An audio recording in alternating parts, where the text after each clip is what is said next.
celle du stream. C'est bon. C'est bon? Ouais.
Buongiorno.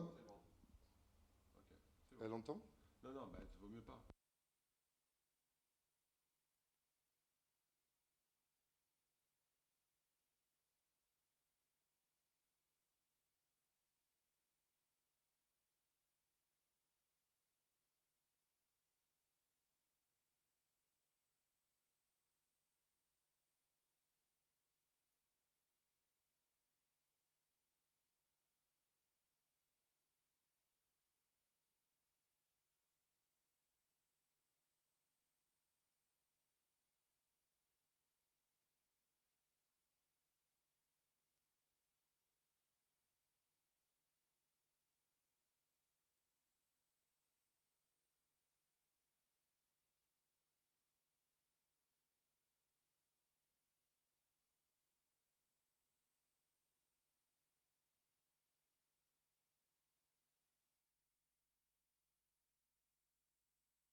con las normas de Wikipedia es algo, incluso en su propio idioma, no es tan sencillo, pero si lo haces en Wikimania, Peor aún. peor aún, ¿no? ¿Y cuando traduces utilizas la herramienta de traducción? Sí, Sí. sí, pero la uso con cuidado porque... Y además, o sea, lo que tengo que decir es que del inglés al francés está bastante bien, pero cuando la usas desde Otro idioma, o sea, el inglés. si no pasas por el inglés, el resultado no es tan bueno en este La vida misma.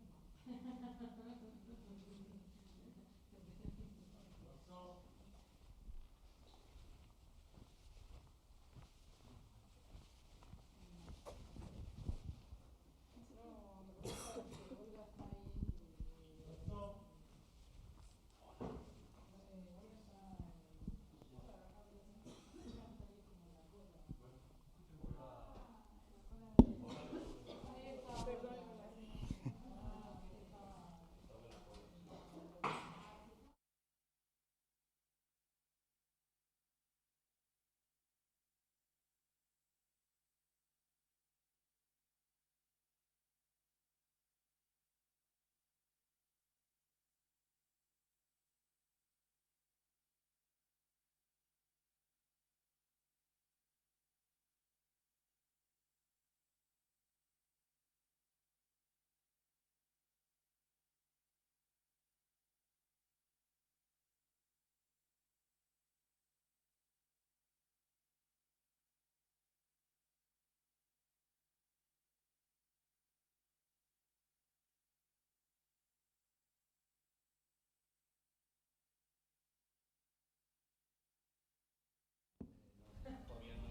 ¿Comienza o comienza? Buenos días, muchísimas gracias por acompañarnos en la mañana de hoy. Les agradecemos mucho el tiempo que han tomado entonces para escuchar y pensar este espacio también que hemos coordinado y conversado previamente para poder entonces hablar de nuestras lenguas y nuestras comunidades desde sus particularidades socioculturales. Entonces, la primera dinámica tiene que ver con que hagamos silencio, nos quedemos todos muy callados en un momento porque vamos a escuchar, a conectarnos también con la voz, con las voces y con el escuchar antes de editar.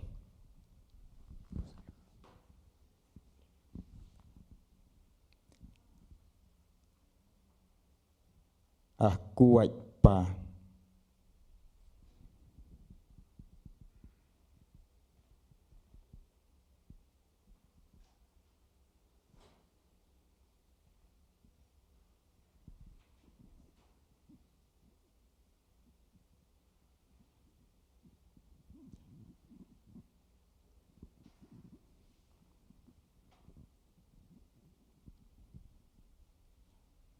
Olga. Kamisaki.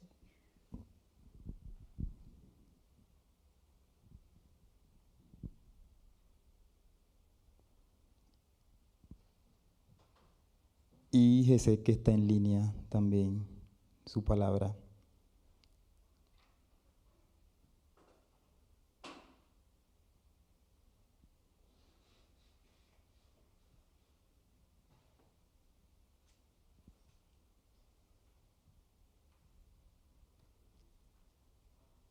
Bien, creo que ese no nos escucha. Bueno, la idea de esto es que ustedes también puedan escuchar cómo suenan nuestras lenguas, cómo retumban también en el espacio que estamos habitando en esta mañana y la importancia también de escuchar esas otras formas también de decir las cosas. La traducción de lo que yo dije es cultura e identidad en mi idioma Wayunaiki. No sé el de Olga. Yo solo le saludé en Aymara. Vamos, entonces, ¿quieres practicar? Bueno, vamos a practicar un poco lo del saludo y es también un poco la idea, recrear como más conscientemente las barreras que enfrentamos, que seguramente también ustedes han enfrentado en estos días en París. ¿No? La pronunciación o el ritmo o la manera que tenemos de hablar se puede constituir en una barrera muy importante y puede ser la primera barrera para trabajar con una comunidad que ya tiene una manera y una forma de comprender y de transmitir el conocimiento. Entonces, ¿quieres saludarles, Leonardo? Sí.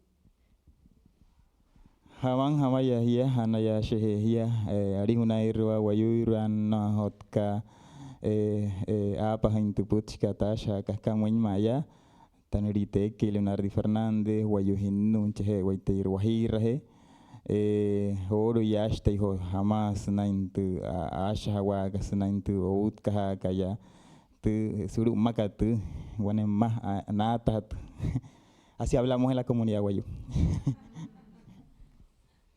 Bueno, ayer ya Leonardo hizo un ejercicio para saludar y responder, entonces yo voy a hacer ese saludo hoy. Yo no hablo fluidamente aymara, tengo el básico que alguna vez tuve que aprender para ser funcionaria pública, pero mi región es evidentemente aymara y mi familia también. Y bueno, solo les voy a saludar y les voy a explicar cómo responder el más básico, que es kamisaki, que es como hola. Yo les digo kamisaki, ustedes me responden waliki, que quiere decir bien. Entonces le digo kamisaki.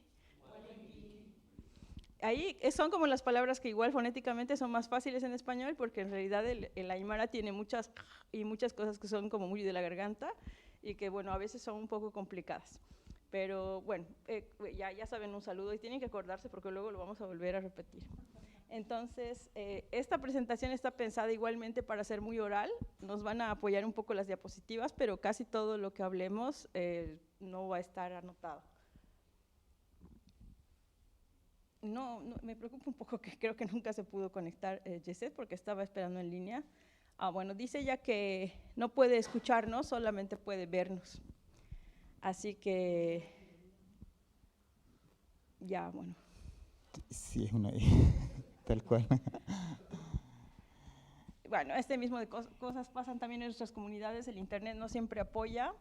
Y además el ritmo de las alianzas es totalmente diferente al que estamos acostumbrados en ciudades como por ejemplo la mía, que es muy burócrata, entonces el ritmo de las cosas es totalmente diferente y el de la creación de alianzas también. Pasaremos a la siguiente diapositiva. ¿Es esta? No. Ya. Bueno, la idea es que nos conozcamos un poco todos para ver cuál es nuestra relación con las lenguas orales, entonces se pueden presentar, yo les paso el micrófono. Aquí, Mariana. Bueno, mi nombre es Mariana Fossati, soy de Uruguay. Bueno, mi lengua materna o la lengua con la que me crié y crecí es el español. No conozco, no uso lenguas indígenas, pero bueno, ni edito en otras lenguas. Soy extranjera en el inglés y bueno, quizás la relación que tengo es más en el trabajo, en mi grupo de usuarias, en Just Knowledge, que bueno, apoyamos proyectos de oralidad en Wikipedia. Pero justo el lunes tengo un taller sobre Commons y archivar registros de lenguas, en este caso regiones de la India. Y bueno, y eso es un poco la relación, por eso estoy acá escuchando y porque me interesa, me parece hermoso el trabajo que hacen. Hola, yo soy Agora. Mi lengua materna principal es el euskera, el vasco, y no sé, en relación a las lenguas orales, no sé, creo que el euskera sí que es una lengua con mucha tradición oral, que luego sí que pasó un poco a la escrita y tal, pero sí que creo que durante muchos años y mucho tiempo se han transmitido muchas cosas de forma oral y luego sí que ha habido un esfuerzo para mantener toda esa información y toda esa sabiduría que iba en lo oral para recogerlo y guardarlo. Bueno, somos los tres de del País Vasco, así que igual es diferente situación si queréis hablar. Bueno, yo soy Maggi y mi lengua materna es también el euskera, junto con el castellano, porque bueno, yo no he tenido la suerte de que toda mi familia sea vascoparlante y no tengo mucho más que añadir a lo que ha dicho Agora. Kaixo, o Kaixo es hola. Bueno, sí, yo soy Galder también, de la comunidad vasca. Mi lengua materna en realidad es el castellano, porque en mi casa tanto mi madre como mi padre no sabían hablar euskera. Mi madre aprendió después, cuando estaba yo aprendiendo también en la escuela. Pero bueno, el euskera es mi lengua de trabajo y hoy en día en mi casa sí que es la lengua normal y bueno, ahora están aprendiendo castellano, pero la lengua de mis hijas. Yo no tengo mucho para decir, porque la mía es el español, pero bueno, en mi casa se habla inglés, a diferencia de Heidi, yo me colonizaron, y bueno, y ahora estoy aprendiendo portugués, y siempre me parece interesante, igual que por lo general no miramos como bueno el aprendizaje de otras, o sea, siempre tratamos de siempre tratamos de priorizar el aprendizaje de lenguas que nos conectan más hacia más hacia afuera que por ahí hacia las culturas que están más próximas o cercanas. Bueno, igual que Evelyn, tampoco tengo mucho que decir. Soy argentino, con español nativo, y he estado aprendiendo inglés a los golpes de participar en los proyectos como se puede. ¿Cómo así?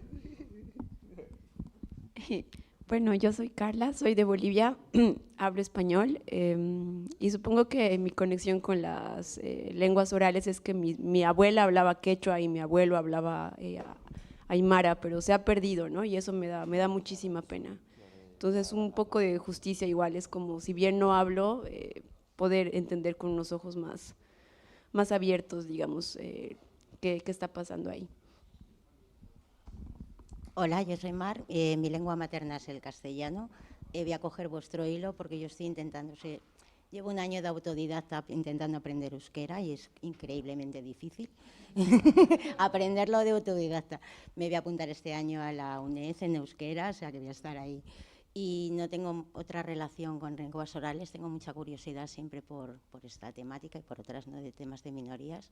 Y bueno, estoy aquí pues por aprender y por a ver qué compartís. Hola, bueno, yo vivo a 10 minutos de aquí, soy francés. Y bueno, aprendí catalán en España cuando viví ahí. Eso fue mi primera conexión con lenguas minoritarias. Y bueno, tuve la suerte de oír hablar quechua y aymara en Perú y Bolivia y eso me emocionó mucho y cambió también mi manera de interesarme en esos temas. Y ya bueno, nada más. Gracias. Hola, me llamo Heidi, soy originalmente de Estados Unidos, de descendencia alemana, o sea, como cuarta o quinta generación de alemanes que fueron a vivir en Estados Unidos, pero llevo más de 20 años viviendo en Nueva Zelanda. Yo empecé a hablar, mi primer idioma es inglés, el alemán se perdió en nuestra familia. Y empecé a hablar español en el colegio. Tenía una profesora muy buena de español y me interesó mucho el idioma y la cultura. Y entonces seguí estudiando español como universitaria, además de biología. Y también tuve la oportunidad de vivir en Alemania 2 años, entonces ahí volví a aprender alemán, lo que fue un placer fue muy rico porque es como volver al idioma de los antepasados. Y siempre hablamos español en la casa, viviendo en un país donde habla inglés para que los niños pudieran seguir con español, no solo por el idioma, sino con las conexiones de la familia de mi esposo, que es chileno. Pero también viviendo en Nueva Zelanda, si ustedes fueron a la sesión de de lo indígena el otro día, donde estaba la Michelle hablando en Mapudungun. Mi colega de Nueva Zelanda hablaba un poco de Tereo Maori, que es el idioma indígena de Nueva Zelanda. Es un idioma oficial del país y todos, en mi opinión, tenemos una responsabilidad para aprender y hablar y conocer esa cultura que estaba ahí primero antes de la colonización. Eso es como lo primero que tenemos que hacer, siento yo, como migrantes, es un acercamiento a esa cultura y ese idioma. Entonces estoy intentando en mi tiempo libre, que no tengo, pero es algo muy importante en mi opinión. Gracias. Hola, soy Owen Blacker, soy el gerente de la sala esta mañana y el presidente de Wikimedia LGBT. Por heritage, mi abuela, su primer idioma fue galés, pero mi mamá y mi tía aprendió galés como niñas, pero yo no, y aprendí galés como adulto.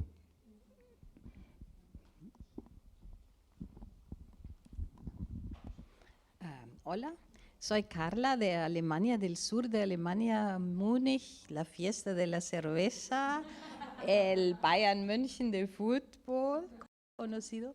Y allí en mi infancia hablaba el dialecto, el idioma local, que es el bavárico, no sé decirlo en castellano. Y a la entrada de la escuela primaria faltaba hablar y también, sobre todo, escribir en alemán alto, como lo digo. Tenemos varios dialectos en Alemania y casi todos tienen una Wikipedia a ellos. Hay una Wikipedia bavárica, pero en mi recuerdo el idioma no es un idioma de escritura. Nunca escribí. Eso es algo oral que va perdiéndose en la próxima generación de mí. Mi hija no habla. Entiende un poco, sí, pero no habla. Estoy aquí porque me he puesto en contacto con Geset de Perú y no me daba cuenta que no iba a llegar en persona por razones de organización. Me dijo que iba a presentarse en vídeo. Gracias. ¿Hay que hablar? Sí, puedes presentarse. Hola, soy hablante del catalán. Estoy muy metida en temas de normalización lingüística porque yo soy lingüista. Y todo que, aunque el gobierno hace ver que no se pierden hablantes, no es verdad. Las encuestas demuestran que cada año se pierden muchos hablantes y sobre todo las nuevas generaciones ya no es una lengua más que familiar, hereditaria, es decir, se habla en la comunidad.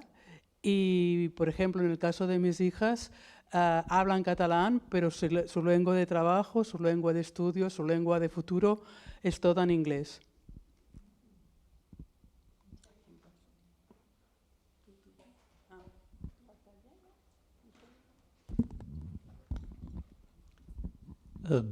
I'm Tony, and although when you see my name written down, it looks like I'm Catalan, I don't speak anything but English and Maltese.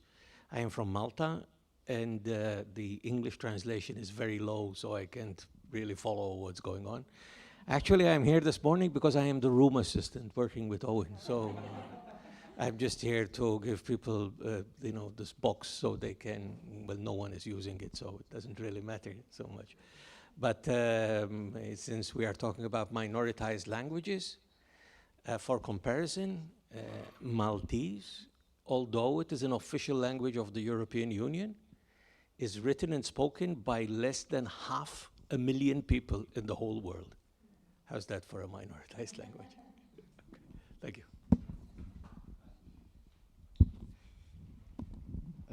Yo creo que la mujer al Zoom quiere hablar también. ¿Sí ya se puede escuchar? Ah, ya. Porque ella dice que no se le escucha.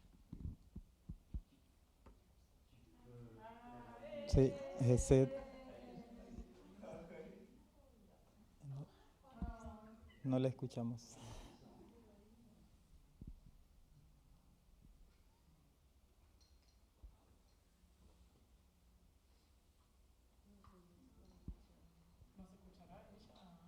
Ella sí nos escucha. Ah, pues no te escuchamos. No te escuchamos. Pero te queremos, Sí.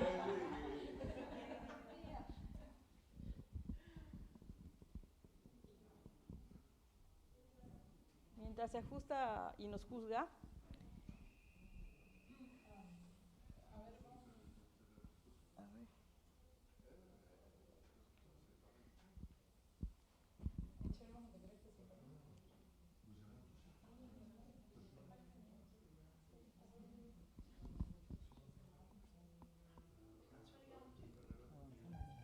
¿Qué? Ah, no, no estoy hablando. No estoy hablando. ¿A todos? Ah, ya. Ya.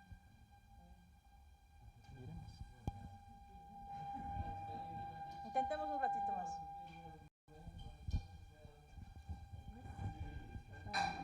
No. Michelle, ¿quieres presentarte?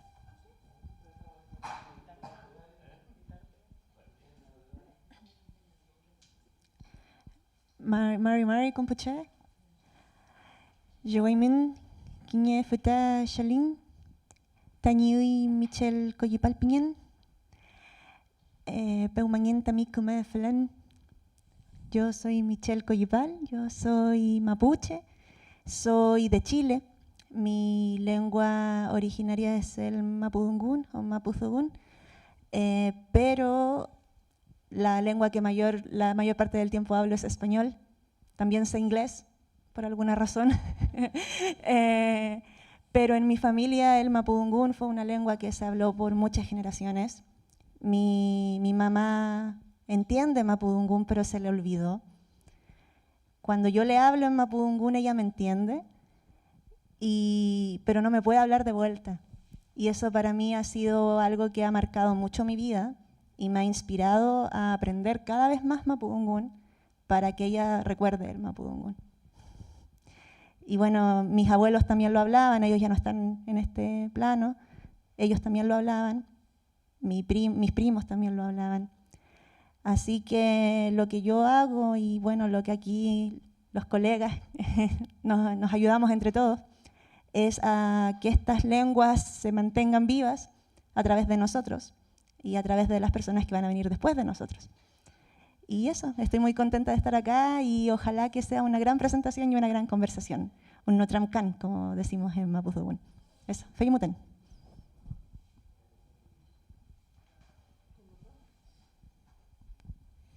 Hola, yo soy David, soc un colombo catalá, hablo catalán, soy un nuevo hablante y creo que me interesa mucho porque me he dado cuenta que uno piensa diferente cuando piensa en catalán y es muy bueno como explorar estas otras ideas. Yo soy Nuria, mi lengua materna es el catalán. Y bueno, yo aprendí castellano pues en primaria, empezando hasta que no llegó a la normalización lingüística que le dicen en los 90, pues la lengua vehicular era el castellano y ya. Entonces, bueno, eso. Gracias.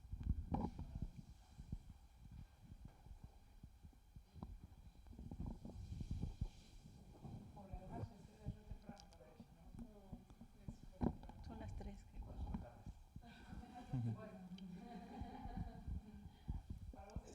Sí.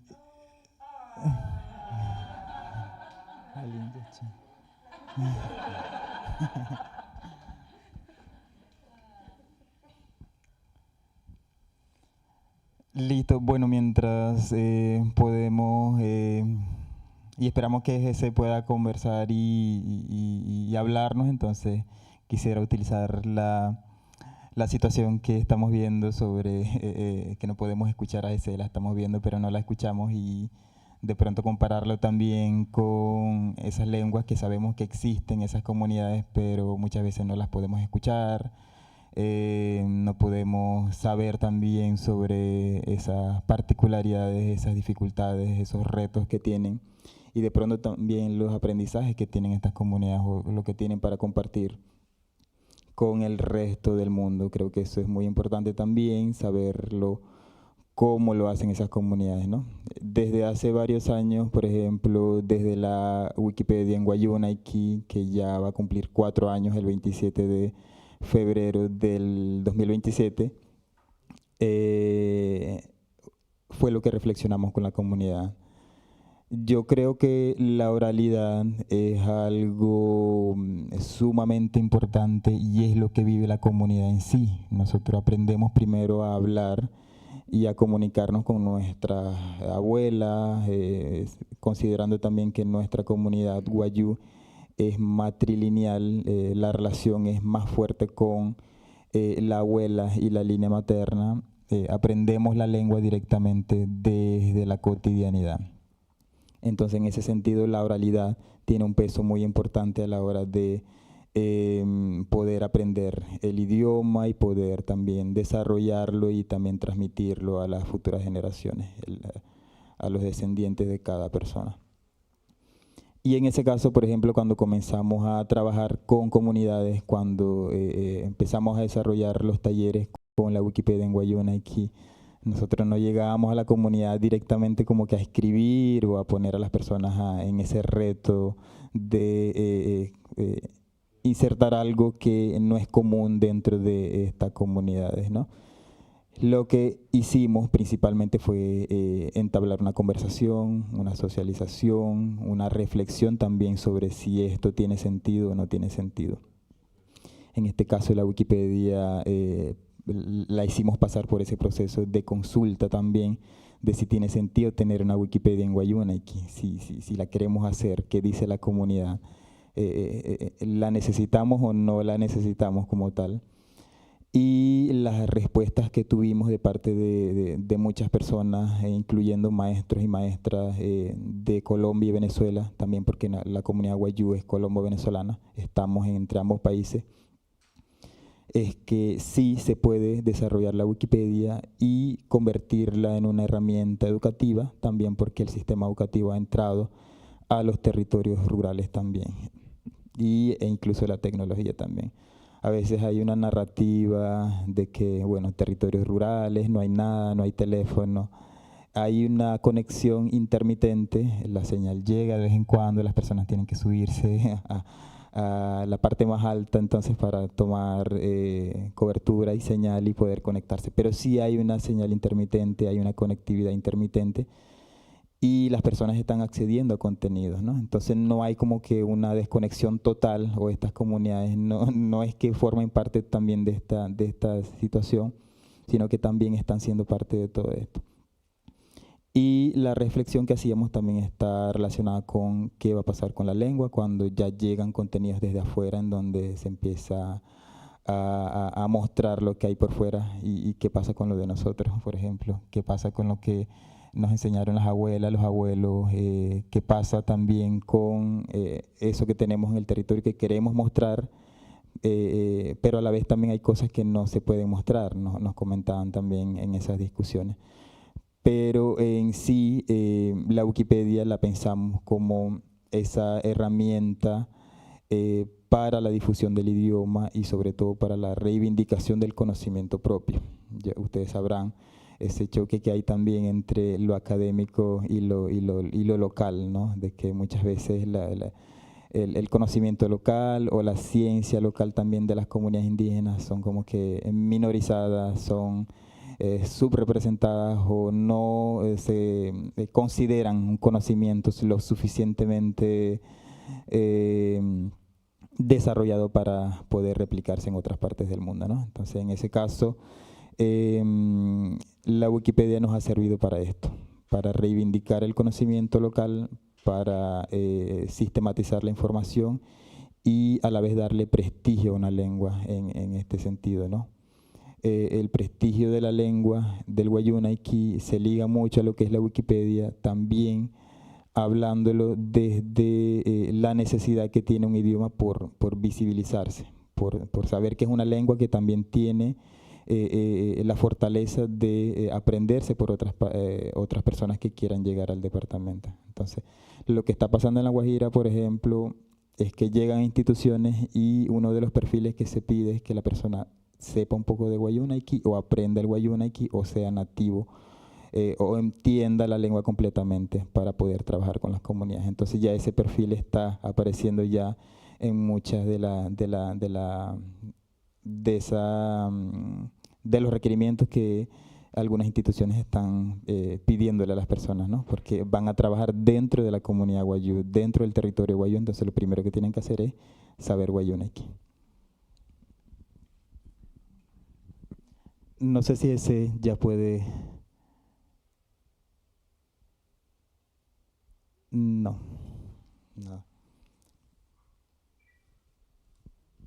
Bueno, ya quiénes somos, ya sabemos. Y bueno, yo les voy a compartir un caso, igual hay como muchos puntos que ya más bien los ha compartido Leonardi, sobre los desafíos que hay para trabajar con las lenguas orales, pero el primero es que si vamos a hacer todos los que estamos aquí, pues hay que hacer un poco la misma dinámica de darse mucho tiempo para escuchar y para conocer realmente quién es la otra comunidad. Y un poco olvidarse algunas cosas que tiene internalizadas porque cada contexto es diferente. Entonces, por ejemplo, si estamos en Europa, es muy usual decir que lo indígena es lo minoritario, ¿no? Y cada vez que escucho hablar de lo indígena es lo minoritario, en mi país no es lo minoritario. Entonces, un poco a veces hay que olvidarse de eso, si bien las personas ya no mayoritariamente hablan sus idiomas maternos y se han quedado en nuestros abuelos o en nuestros papás, como lo que nos cuenta Michelle, a veces eso se utiliza también como una herramienta para deslegitimizar a la gente en su derecho y en su identidad de reconocerse como de cualquier identidad, ¿no? Pero tú no hablas el idioma. Entonces, otra vez la academia se atribuye la capacidad de decir quién es o quién no es indígena, o si hay que decirle indígena o hay que decirle quechua o aymara. Entonces, gracias.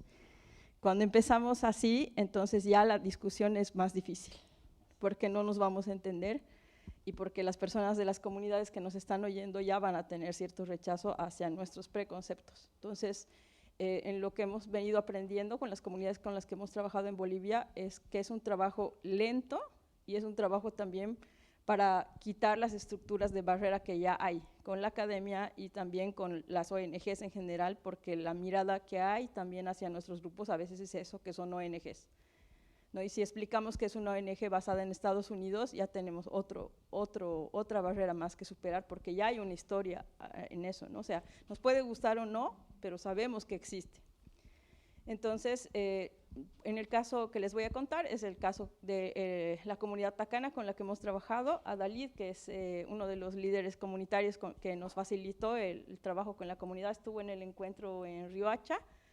Y pues para lograr ese acuerdo nosotros tuvimos que estar 2 meses en territorio. No todo el equipo, pero una persona de nuestro equipo que ya no está acá, es Eloísa Larrea, se movió 2 meses a la Amazonía. O sea, son parte de un mismo espacio administrativo en mi país, pero el lugar donde yo vivo está a 4.000 metros de altura y es el altiplano, y el lugar donde viven los tacana es la Amazonía, y de hecho su territorio es uno de los parques protegidos más grandes de Bolivia, que ahora está amenazado por la minería y la deforestación. Entonces ellos estaban en esa crisis, la crisis climática, porque los incendios, o sea, por la que hay sequía y habían incendios, y porque por deforestar alimentan esos incendios. Entonces tenían un montón de reuniones agendadas, porque las discusiones, igual que en el movimiento, se hacen de manera comunitaria.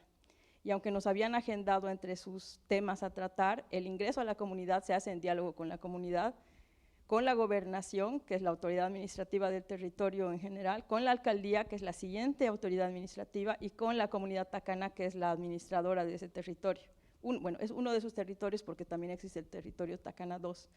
Entonces, en ese proceso tuvimos que esperar que se dieran muchos diálogos que eran prioritarios con respecto a hasta que, después de pasar sus maneras de gestión en el territorio, tuvimos que firmar un acuerdo, que es como una manera más occidental de sellar un acuerdo por el que íbamos a trabajar juntos 2 años. Pero ese acuerdo supuso que Adalid se hiciera como el mejor amigo de Eloísa, Y una vez que ganamos realmente la confianza de la comunidad, pues recién pudimos trabajar directamente ahí. Entonces se usaron dos niveles, uno trabajamos un poco con los jóvenes en las escuelas, no tanto con el idioma, sino que en ese caso habían aprendido a editar OpenStreetMap, y después teníamos otra parte en que aprendieron también cómo se editaba Wikipedia. Es un ejercicio muy difícil porque nosotros lamentablemente algunas veces transferimos los límites de la Wikipedia en español a la idea de cómo podría ser una Wikipedia en otro idioma. Entonces, por un lado, ellos no o sea, era un trabajo muy arduo con todos los desafíos que ya les cuento, empezar una nueva Wikipedia. Ellos mismos están en el proceso de retomar su lengua y de hecho tienen identificadas a un grupo de personas ancianas que la hablan con más fluidez, pero ellos lo hablan en un espacio muy de hogar, digamos, ¿no? Como hablamos hace un ratito, a veces es el idioma de casa. Entonces, ellos sí tienen chats en Takana, pero es Takana mezclado con español. Entonces, como la escuela bueno, el Estado boliviano ha impuesto la idea de que el castellano era la civilización, a pesar de que ahora todos son idiomas oficiales, la gente se siente avergonzada de escribir mal su idioma. Que eso es algo que hemos hablado también con Leonardi. En todas las Wikipedias que ya existen en idiomas originarios, bueno, en nuestras regiones, siempre ha habido una pelea de los hablantes con los académicos europeos por la forma de las lenguas. Entonces, nosotros no les podíamos prometer que eso no iba a pasar. Y tampoco incidimos mucho en insistir eso porque sabemos que es una mala experiencia. O sea, incluso Leonardi, yo vi las charlas de Leonardi y eran las mismas que vi en Wikipedia en quechua, donde la gente tiene que decir, pero yo hablo así, y entra alguien de la universidad de X con 3 postdoctorados a decirle que así no se dice, y entonces es como, amigo, hay 1000 cosas que tenemos que pasar para escribir para que tú vengas a decirnos desde cualquier parte del mundo cómo se escribe nuestro idioma.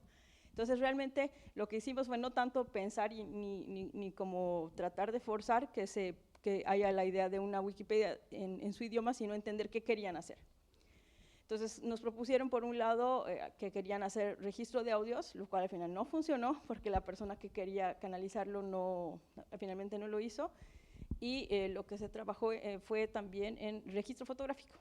Entonces, lo que tenían ellos más urgente en ese momento, más que hablar o crear una Wikipedia más bien, era registrar los problemas que estaban enfrentando en su territorio. Entonces, lo que hicimos fue revisar todas las imágenes disponibles que teníamos en Commons sobre la comunidad, que eran prácticamente las de la expedición de Erland Nordeskjold, que era justo lo que nosotros dijimos, como ese es el tipo de trabajo que no queremos hacer. Nosotros no somos antropólogos del siglo pasado ni del anterior, sino que las imágenes de cada comunidad, de sus festividades, tienen que ser de la propia comunidad. Y esa es una línea que en general también tratamos de trabajar en Wikimedistas de Bolivia.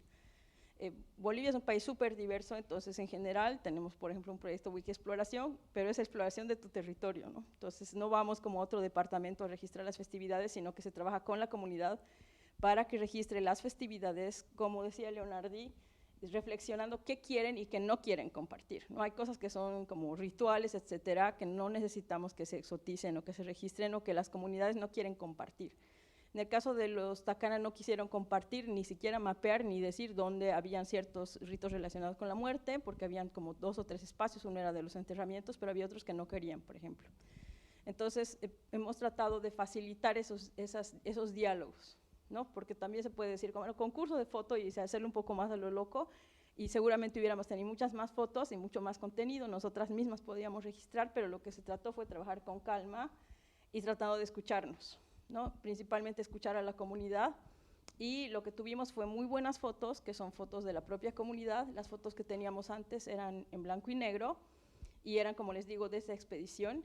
Y lo que se reflexionó fue justamente que el hecho de que las fotos de la mayoría de las comunidades indígenas en Bolivia fueran en blanco y negro favorecía a la idea de que ya no existían, o de que solo existían en esos términos y no en los términos actuales. Entonces ellos compartieron fotos de sus cultivos de cacao silvestre quemados, algunas prácticas que tienen todavía artesanales, y también nos contaron muchas otras experiencias que habían tenido, como por ejemplo que desde Alemania les llamaron para verificar que la catalogación que se habían hecho de muchos bienes que se habían llevado desde su territorio correspondía a la realidad.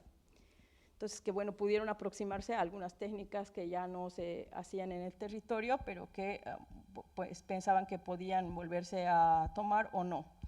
Entonces, un poco creo que la reflexión ayer, lo estábamos charlando igual ayer con Leonardi, es que necesitamos escuchar mucho, Entonces, no como ayer que no podemos escuchar, pero que nuestros propios problemas con nuestras propias Wikipedias hay que tratar de mantenerlas ahí y también invitar, lo que charlamos ayer mucho de esto con Micaela, que no pudo llegar porque el metro estaba en mantenimiento, sobre que cada idioma tiene una mayor autonomía sobre cambiar la calificación de las fuentes, por ejemplo, ¿no? Entonces, en el ejercicio que hicimos con los Takana, ellos querían narrar los incendios, pero cada vez que tenían un hecho fuerte que nombrar, no teníamos que buscar la referencia porque no había. Entonces, no se pueden transferir muchos de los principios que usamos para español y que de hecho ya a nosotras en muchos casos nos resultan complicados, hay que tratar de olvidarlos para promover otras Wikipedias, particularmente en las comunidades pequeñas, porque eso es un obstáculo que es insalvable. Y bueno, en realidad fue un ejercicio un poco de rearmar todo lo que ellos habían vivido, jalando fuentes de muchos lugares y además teniendo que sortear el hecho de que políticamente los incendios y todos los problemas que están enfrentando tienen también, o sea, se manejan mucho políticamente como arma para atacar a uno u otro bando, y particularmente su territorio no estaba siendo atendido porque había otros territorios que políticamente eran más funcionales promover como víctimas del incendio, entonces no les dieron atención en su momento. Y se perdieron, por ejemplo, los sembradíos silvestres de cacao que les decían, y son sembradíos, o sea, no son sembradíos, más bien son espacios de árboles silvestres que no se van a recuperar, ¿no? Entonces ya eso era algo perdido, y también lo que notamos es que había mucha resignación al respecto de eso, pero que la posibilidad de compartirlo, ya sea con fotos o con audios, pues no era mucho más atractiva. Entonces, un poco, digamos que nuestro resumen fue como que hay que entender qué quiere hacer cada comunidad, y los desafíos pueden ser muy pequeños, pero también pueden ser muy valiosos. Justo ahora está aquí mi compañera Carla, que ya ha estado trabajando también con otras comunidades lingüísticas, escuchando lo que quieren hacer. Entonces, hemos estado apostando a recursos educativos abiertos, que en ese caso son alfabetos o materiales tipo infografías, donde ellos comparten palabras claves que quieren compartir, cómo nominan a los animales, o qué palabras o qué vocales quieren saber, o qué quieren cuestionar. No sé si quieres contar un poco sobre la K y la C de los yuracaré.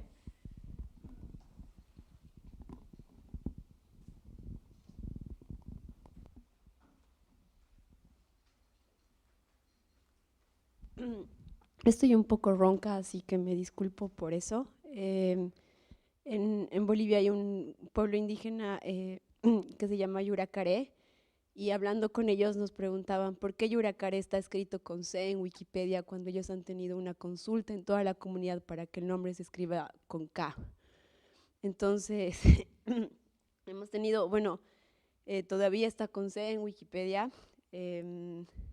Esperemos que se pueda cambiar a que esté Yuracaré con K.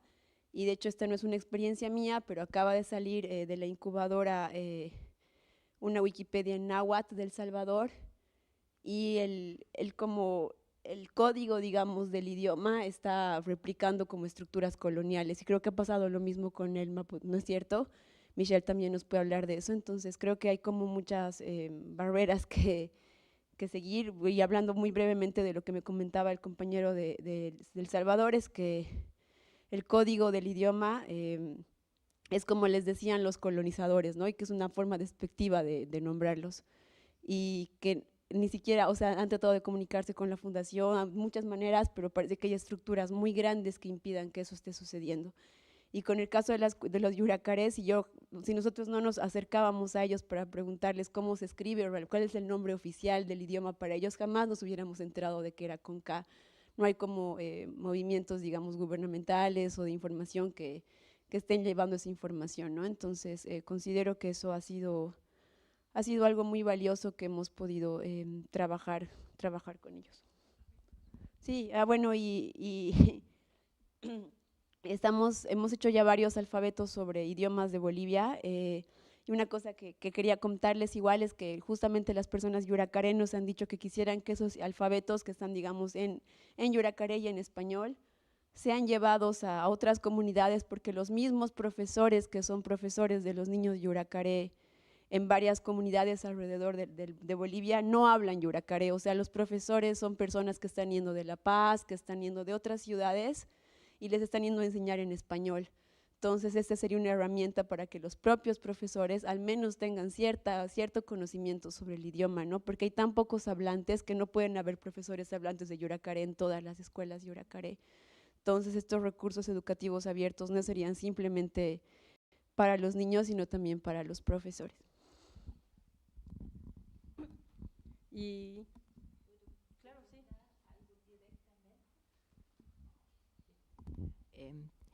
¿Podrías dar un ejemplo de lo que quiere decir estructura colonial en el código?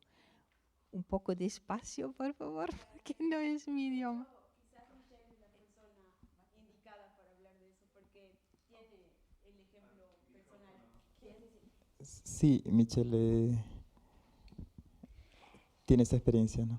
Sí, en mi lengua mapudungún, el código que es un código que ocupa Wikipedia para catalogar el idioma es ARN, que significa araucano, que era la manera en la que los conquistadores españoles llamaron a mi gente. Y hasta el día de hoy, esa sigla ARN es como se cataloga a la Wikipedia en mapudungún. Y bueno, cuando supimos esto, la gente mapudungún de Chile, mapuche de Chile, perdón, no sabía que su idioma estaba bajo estas 3 letras. Así que estamos en eso, tratando de ver cómo cambiar esa etiqueta. Es de ISO.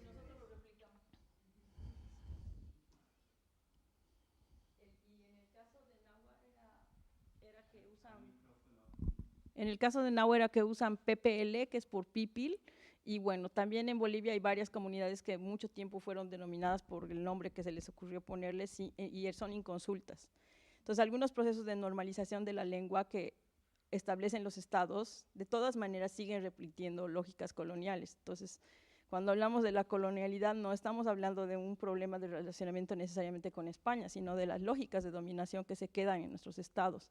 Entonces, nuestros estados muchas veces replican eso, igual que la Wikipedia replica los errores de la ISO al haber aceptado esas normalizaciones. Entonces, un poco la idea es de construirnos sobre lo que debiera ser Wikipedia y pensar qué puede ser esta Wikipedia, que sería la suma de todo el conocimiento humano, tal vez hasta un poco barrer la idea de enciclopedia, porque también es una idea que es muy occidental, y ver qué serían estas nuevas Wikipedias o estas nuevas wikis que serían una respuesta a lo que se necesita. Entonces, aplicar otros valores. Nosotros tenemos en Bolivia la idea de que uno de nuestros valores es la reciprocidad, entonces tratamos de devolver a la comunidad. Entonces, por ejemplo, en el ejemplo que les contaba Carla, pues los recursos educativos abiertos van a volver al territorio. Entonces, realmente si alguien ve, va a decir, el trabajo si queremos volver una métrica, el trabajo con esta comunidad se volvió un recurso educativo en Commons. Pero en Commons es muy poquito, pero vamos a tener como 20 o 25 escuelas Yuracaré que tienen un recurso educativo abierto que lo van a poder replicar las veces que quieran. Entonces, un poco es la idea cambiar nuestras lógicas sobre cómo medimos el impacto, cómo nos relacionamos y los tiempos que esto necesita, porque son otros desafíos. Entonces, lastimosamente no está José para compartir. Leonardo, ¿quieres contar algo más al respecto? Sí, creo que Evelyn quería comentar algo. Sí. Allá. Sí, bueno, comentar más que todo esa parte de los códigos ISO. Sí, yo creo que es un poco preocupante también porque he escuchado historias sobre eso, más que todo la de la comunidad náhuatl y la de mapudungún también con Chile y seguramente otras comunidades también. Conozco una que les dicen los motilones en Colombia, una lengua que le dicen los motilones, una comunidad. Y el código ISO también replicó eso, entonces seguramente porque eso no se hizo en consulta con las comunidades, no hubo un diálogo previo para tomar entonces esa información y basar el código ISO en esa información también. Pero de pronto, no sé, Wikipedia también crea, pudiera crear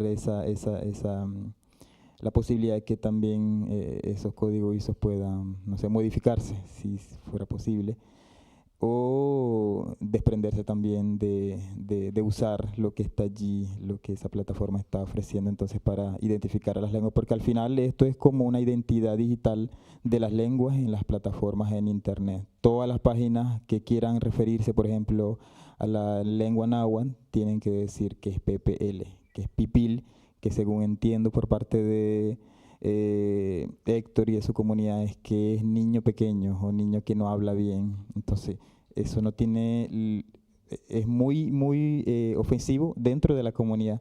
Y Wikipedia, si fuera, si estuviera bajo mi control, no aceptaría eso, por ejemplo.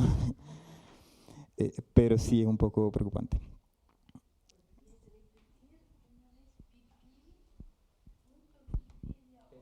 Es PPL, el código ISO del náhuatl. Lo siento, tenemos solamente unos minutos antes de terminar. Quizás puede estar el último. Nada, tengo un amigo que, yo soy muy hincha pelota, ya saben todos de eso. Y él escribió un artículo sobre el tema del código ARN para Wikipedia.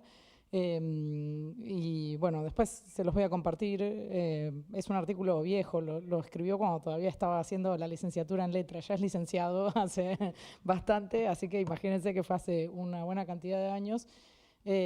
Pero creo que también es importante entender de esos procesos que la colonización es doble, no es solamente desde el español o desde etcétera, sino que también en realidad tiene que ver con cómo se diseñaron las normas de Internet, porque todo esto se discutió en cosas que se llaman Request for Comments del IETF, que es el Internet Engineering Task Force de no sé qué cosa, y son un montón de siglas y burocracias en inglés de gente que no habla ninguna de estas lenguas y que a veces es legítimo también interrogarse sobre algunos de esos procesos que terminan dándole origen a estas formas de violencia simbólica, y que quizás una cosa que se me ocurre que se podría hacer, que porque a mí me gusta siempre accionar,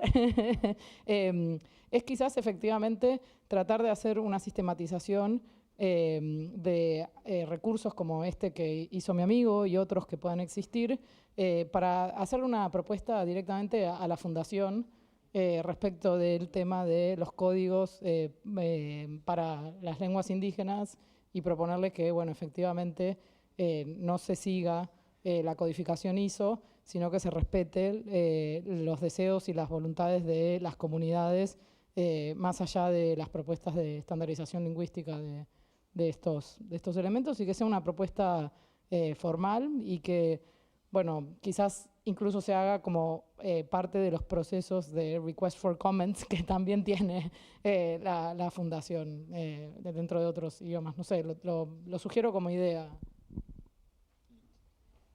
Sí, igual hablamos con Leonardi de que una buena idea también puede ser, como todas las veces que se pueda, ponerlo en la mesa de nuevo y en la misma Wikipedia, que es un tema conflictivo y que se ha adaptado contra y de forma inconsulta con las comunidades. Les vamos a compartir, para cerrar este QR, como la mayoría no son, algunos ya se fueron, pero los que hablaban euskera pueden compartir, vamos a compartirles estas hojitas, y ustedes pueden charlar en sus comunidades locales cómo se dice conocimiento, cómo se dice libre, y luego subirlas a esta nuestra página del evento, porque la idea es como mantener la charla activa.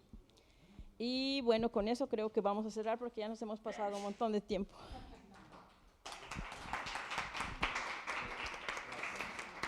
Chao, Jesset.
Is this close enough? No, it is not.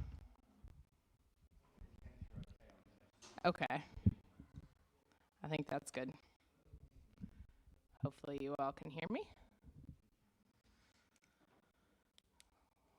We will get started here very shortly.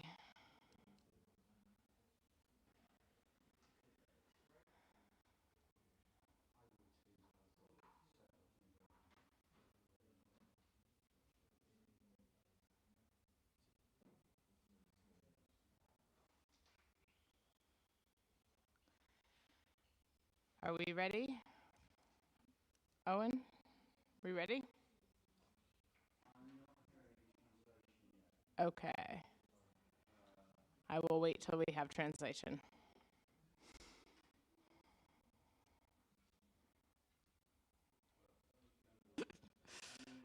As they should.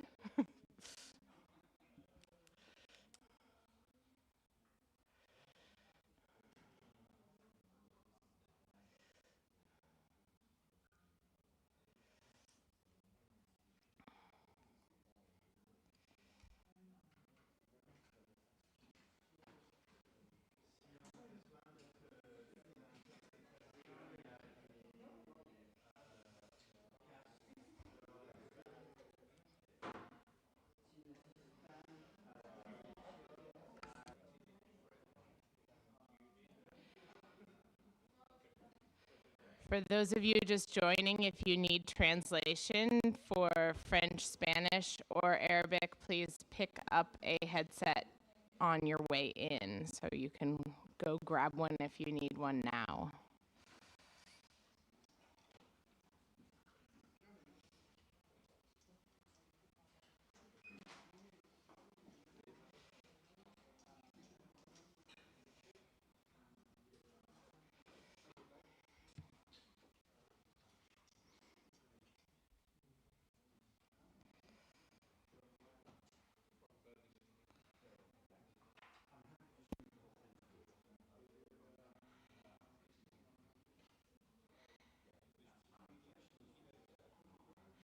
If anyone needs a headset for French, Spanish, or Arabic, our wonderful room assistant, Tony, is holding one up right now.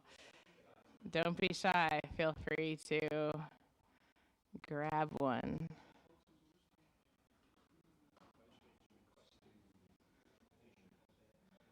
Oh, and do we have translation? Okay, excellent.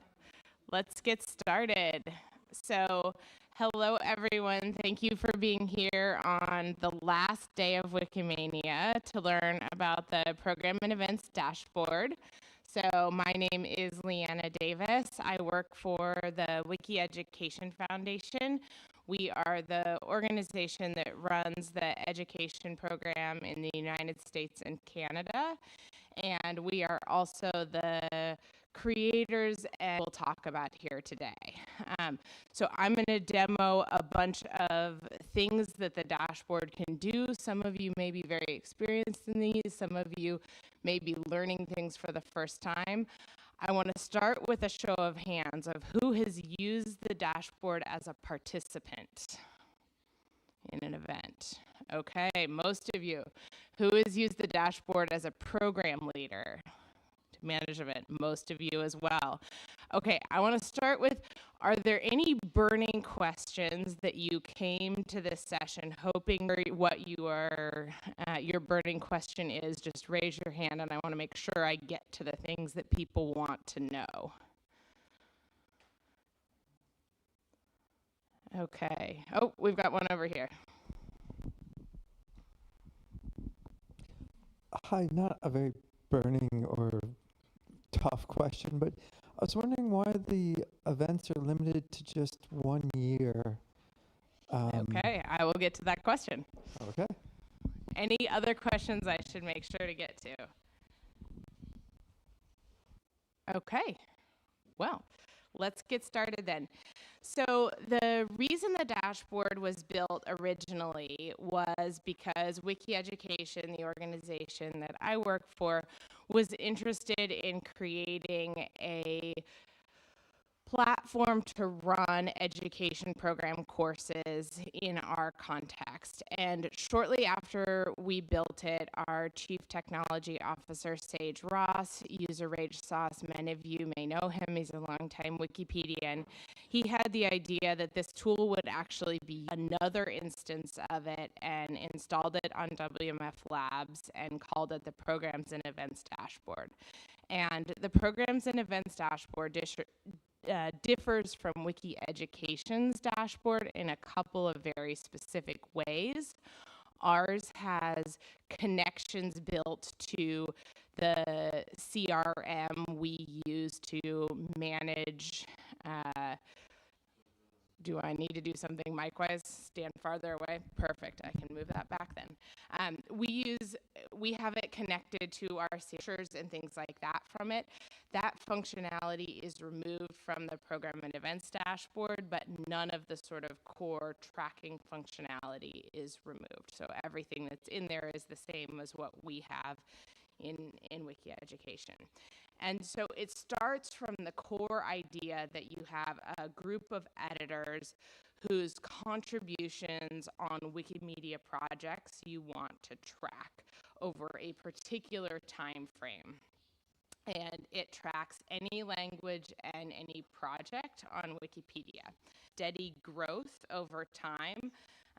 We have 275,000 total Wikipedia accounts have ever been logged into the dashboard. We have 7,524 program leaders who have ever run a program using this tool.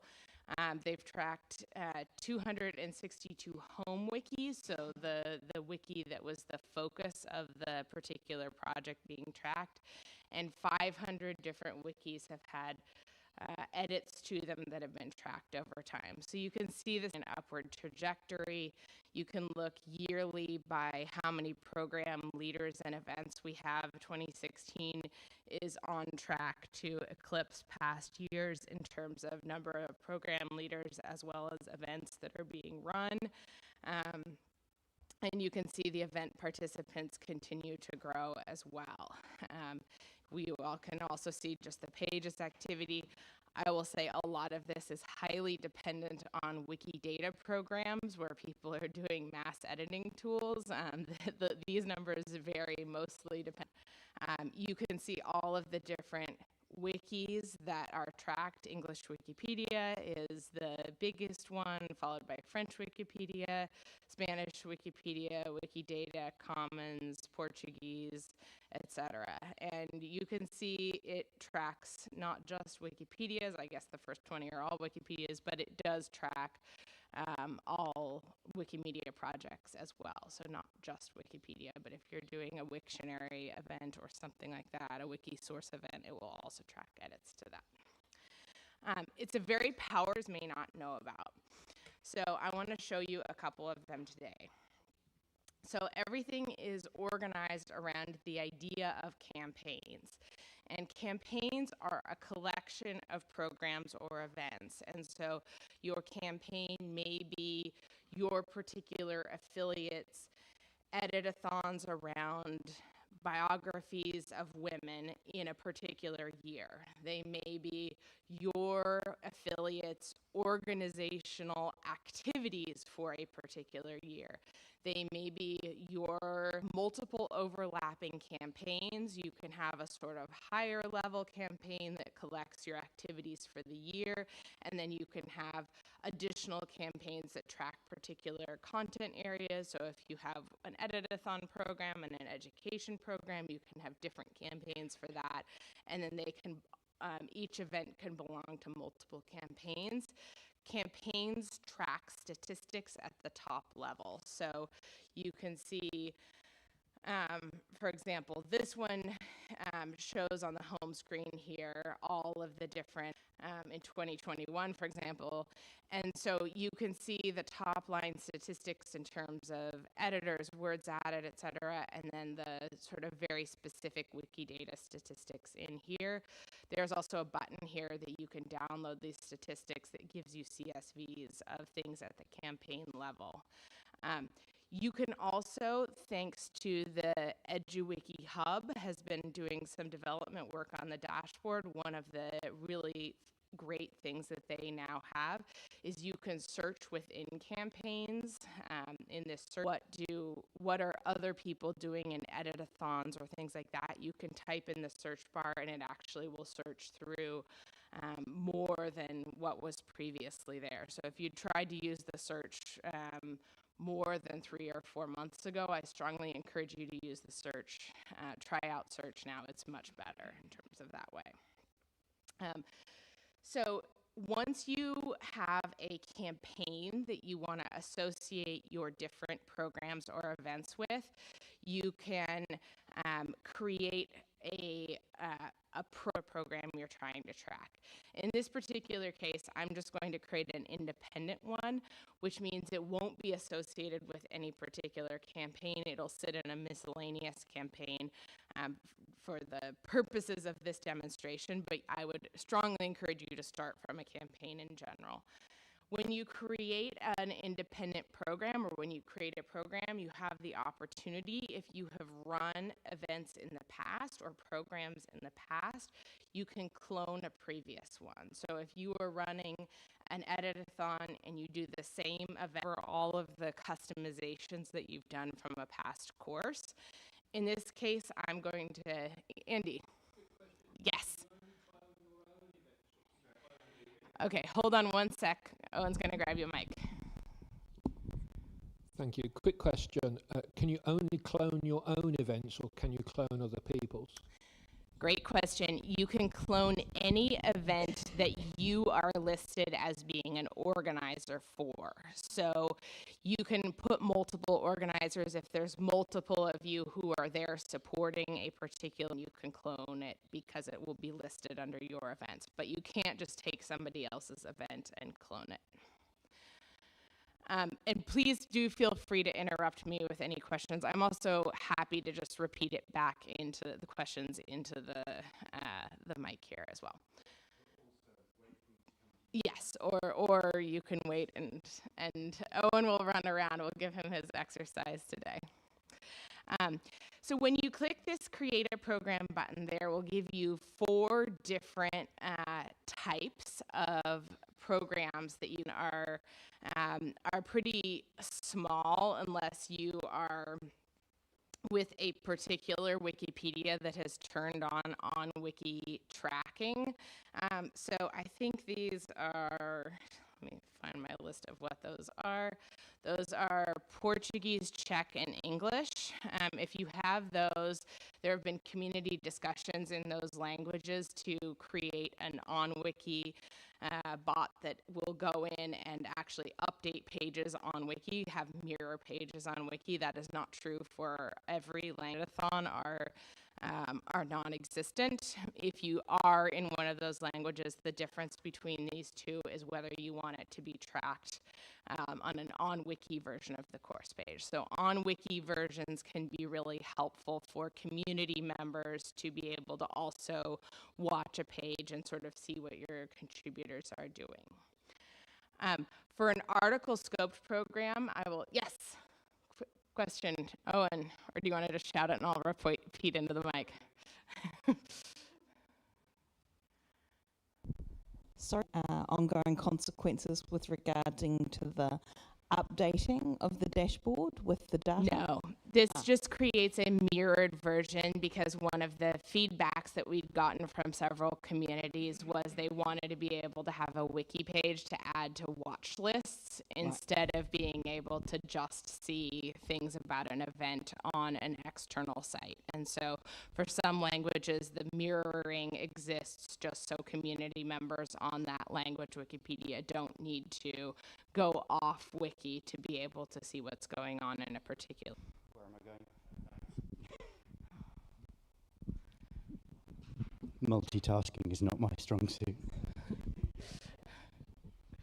I just want a clarification. When you're talking about the Wikipedia site, are you talking just Wikipedia or are you just generally like Wikiquotes and other spaces? Yeah, so the dashboard will track all projects, not just Wikipedia. The particular difference of creating these on-wiki pages, the 3 projects that have enabled that on-wiki tracking are the Wikipedia version language, those language wiki projects that are not Wikipedia do not have that enabled. So if there's a community discussion, we can enable that for other projects as well, if that's something you're interested in. So let me briefly touch on the article scoped program and describe what this is. So sometimes you will have an event, for example, a Wiki Loves campaign that will attract both new editors and experienced contributors. And sometimes you don't want to track everything of other edits because we're all Wikipedians and we don't just confine our edits to one particular area. We see something on our watch list and we wander off into other areas, even during a particular event. And so an article scope program enables you to only track articles in a particular scoping. And so these are things like a PET scan ID or a page pile ID. You can put in categories. You can manually curate a list of what those articles are and put those in on page type, and then you actually decide you want to change and scope it. I can show you how to do that as well. And then the individual editor type, this was something we got in response. A lot of people started creating programs to just track their own contributions because it was a good way of showing their impacts to projects across all projects. And so we created a simplified interface where if you just want to track the edits that you are making, you can create a page that shows your own contributions as well. So for the case of this particular Wikimania 2026 test is my program title, Wiki Institution.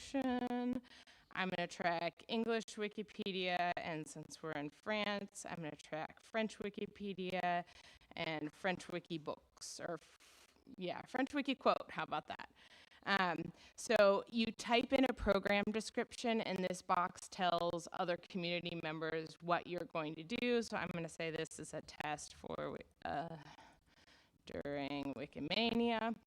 And then looking in contested content areas, or for example, LGBTQ editathons in a lot of places have real security risks of having a list of usernames publicly available.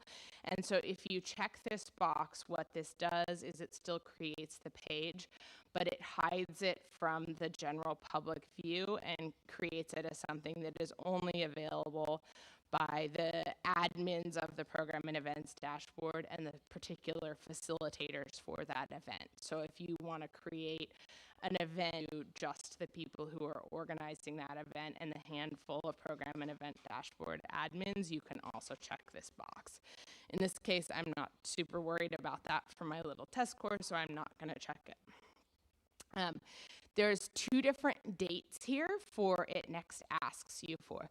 And the first one is the start of the activity tracking, and the second one is the start of the event time. So this can be helpful because many people will run an event where the actual editing that takes place during the moment continue to work on their article and move it live later. And so you may want to have different tracking times from the event time. And so if you're trying to specify like, hey, this event is taking place at 11 a.m., you can put that in the event start and end and have that different from the event tracking. So in this case, I'm going to actually make this an education program course because I want to show some things that are specific to the education use case, and you need to have a longer time window for that one. So I'm going to say this started July event start and end dates. So then you click this create my program and it will load. So there's a couple different things that I want to immediately highlight about this. The first is this enrollment link. So one of the common challenges people have at editathons is being able to make sure that they get everybody enrolled in this. So if you send people this link precisely, you can use a URL shortener or something and write it up on the whiteboard of the room you're in, or if you have an email list of people, you can email your Wikipedia account, so that makes that easy. As a just enrollment passcode. And then the other thing that I want to highlight right here is this enable account requests button down here. So one of the other really cool things the dashboard is able to do is get around the 6 account creation limit at a particular event. And so if you click this enable account requests button, it will, once people hit that limit and they want to create new accounts, it will allow you, will get a notification that on your dashboard that someone's trying to create an account, and you can say yes, yes, yes, yes. And so that will enable you to certify as the event facilitator that you are attesting these people are actually here at my event. And so that is one of the pain points that has been true for event and program leaders around the world. Let me also click this edit details button and show you a handful of other cool things that are contained in here. So this gives you the want to track other Wikipedias or other wiki projects in general. This is the opportunity. So let's say you have somebody who shows up and is actually a Spanish Wikipedian. So you can put in Spanish Wikipedia too, and then that will continue tracking what they're doing to other projects. So one of the really interesting things about the dashboard is, so for example, with the event registration tool, you need to create it in each different language to be able to track it. With the dashboard, it tracks everything from all languages within one system.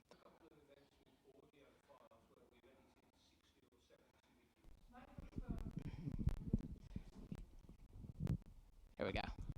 I've run events adding audio files where we've edited 60 or 70 wikis. Is it possible to just say track everything? That's a great question. I don't think so. I think the idea here is we don't want everyone to track every wiki because the dashboard slows down considerably. And so you need to kind of manually put in which languages you're using just so that it's not the updating gets very slow. That being said, the cloning thing I talked about earlier is a really good example of you put it in once and then you could clone that again and it will bring over the 60 you've typed in here. The other things that you can do as part of this, there's this passcode here. So that was that URL I showed you that had the passcode. If you want it to actually be something that's relevant to you, you can also edit it. So you can say, hey, the passcode is actually Wikimania. And so you can also just send them and they can join it and type in the passcode. And so sometimes that can be helpful as well. If you decide to change your event type to the article scoped program that I was showing earlier, this is how you would do that. I'm going to do this to show you what this looks like. Again, if you want to change it from, if you've decided you actually do want it to be a private course, you can change that here. The timeline enabled is for education program courses, so I'm going to show you some stuff around the timeline. If you want to do an event that lasts longer, you turn that on, and I'll show you what that looks like in a minute now that I've turned it on. And then online volunteers enabled, this just allows you to add some additional people whose usernames will appear on the dashboard page to the people who are there participating in your event, but it doesn't mean that these people have any sort of additional powers or anything like that. It just shows them as people who are available to help you during your event. You can also add it to other campaigns here. So this one went into miscellanea, but you get a different one and put the plus. So in this case, I'm not going to add it to somebody's live campaign, but I'm going to click the save button.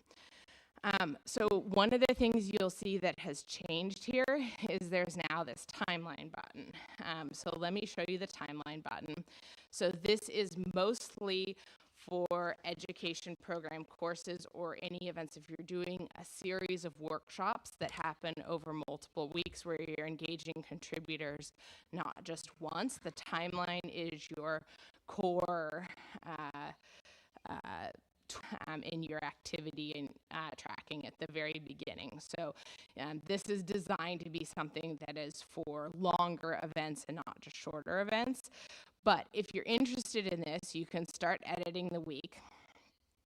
And so you can add a week here. And then you can click this add block, and this pulls up a series of training modules and other things that you can add. So I'm going to say, let's learn about Wikipedia, and I'm going to add the training module, Wikipedia Essentials. I'm going to bold Wikipedia because I like that. And then I click save, and what this does is creates a training module and creates then a list of things that your participants should be able to do. So you can continue adding weeks in here. This will automatically add them. You can put in, let's say we're going to learn about Wikidata, and then I'm going to add the Wikidata training here around Introduction to Wikidata, and I'm going to save that. And then I'm going to decide, oops, you just drag and drop and move things around. We're going to move Wikipedia to week 2. I'm going to save it, and then it does that. Owen. I wasn't quite paying attention. Where are those training modules coming from? So that is a great question. There is this training button up here at the top. So there is a whole series of training libraries. So these have been developed by various community members. So the Trust and Safety team at the Wikimedia Foundation created a whole support and safety on keeping events safe and dealing with online education. And then delocalized off of our programs, and so these are available for anyone to use. There's also running editathons and other editing events. These were also put together by the Wikimedia Foundation. These learning and evaluations were as well. The Wikidata ones came from us. There's a legal one that I think also came from the foundation. And then you can see that different communities have created their own training modules in different languages as well. And then let me show into the Wikipedia Essentials. Is it also possible to add our own things there Yes, somehow? absolutely. If you are interested in adding your own, I encourage you to go to the meta page for the Program and Events dashboard. Just search Program and Events dashboard on Meta, and you can engage with the developers there who will be able to help you add your own training modules here. Yeah, got a question, Owen?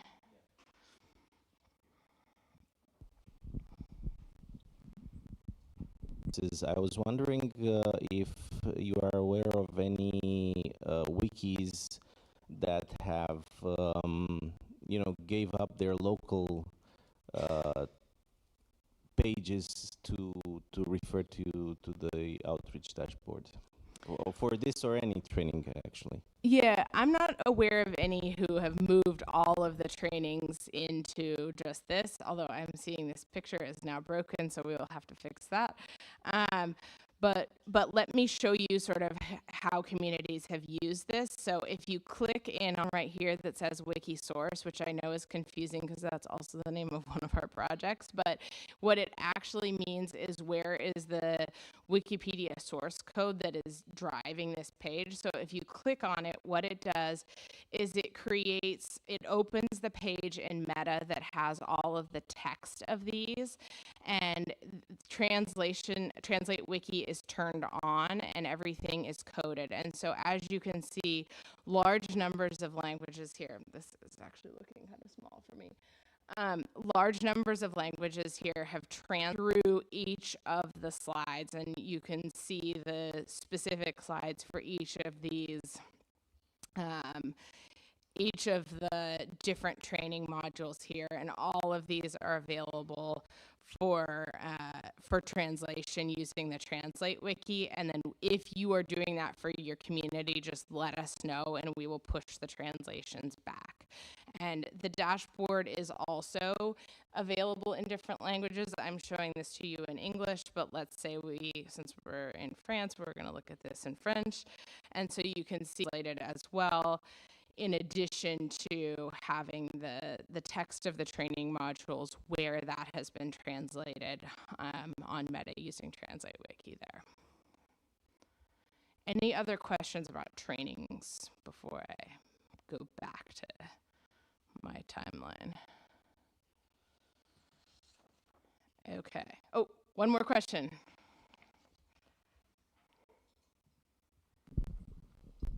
So these training modules are only available when you're training for a decent length of time. They're not available. The timeline turned on to do that, and to be able to actually do that, you need to have a length.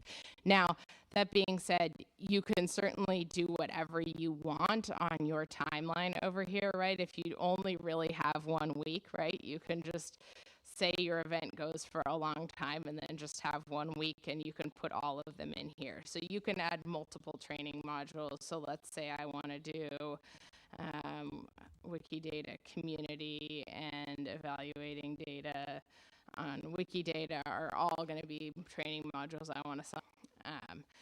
Let me also, while I'm on the timeline, there is this. I've got a question from the chat as well. Is it possible to link to an external training module? The user is thinking of the videos and tutorials created for the French Wiki MOOC available on a link on French Wikipedia. Yes. It won't look as beautiful, right? But you can say training here, and then you can highlight this and click not HTML, and then you can put in the link to training.wikimedia.org or whatever it is, and that will create a link then for you in that. Did you see, was that clear? Okay. Sounds good. So yeah, you can either do HTML here, or you can include the basics, and so any of those kinds of things will then create those for you in the timeline. Let me show you one other thing in this, which is a little bit of a quirky thing. So here that sometimes there are feature requests that come in for the dashboard, and we build weird workarounds to be able to get the features in, and this is absolutely one of those weird workarounds. So this resources tab automatically pulls for your timeline and puts in any of the training modules that you have already put in there, of what kinds of things you need everyone to do. So this is supposed to be a page that includes all of the resources, but let's say you've created something specifically for your event that you, and instead you go over to the timeline here and you click add block. And the block type here, you can change these. And these were originally built to be education program specific, so that's why they are sort of in-class, milestone, assignment, custom, handouts, those kind of things. If you choose the resources block, you can just say, like, here is a link to a page I've curated of, resources for you. And it's a little strange, but now it appears over here or on your resources tab as well. So if you're trying to create resources, you can also add them to your timeline as a resources block, which will also put them on the resources tab of your page as well. So I will fully acknowledge this is not a great user experience. This is one of those workarounds that we were able to create in order to have things appear on the resources page.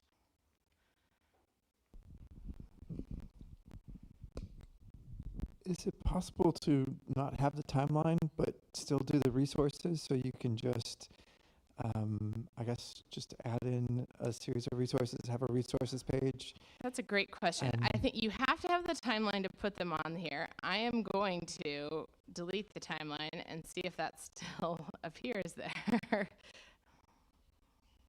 Nope. You need to have a timeline in order to have a resources page. See, you learn things in live demos. It's lots of fun. Yeah, So if you I'd like to be able to do an edit-a-thon and have resources. and have our resources.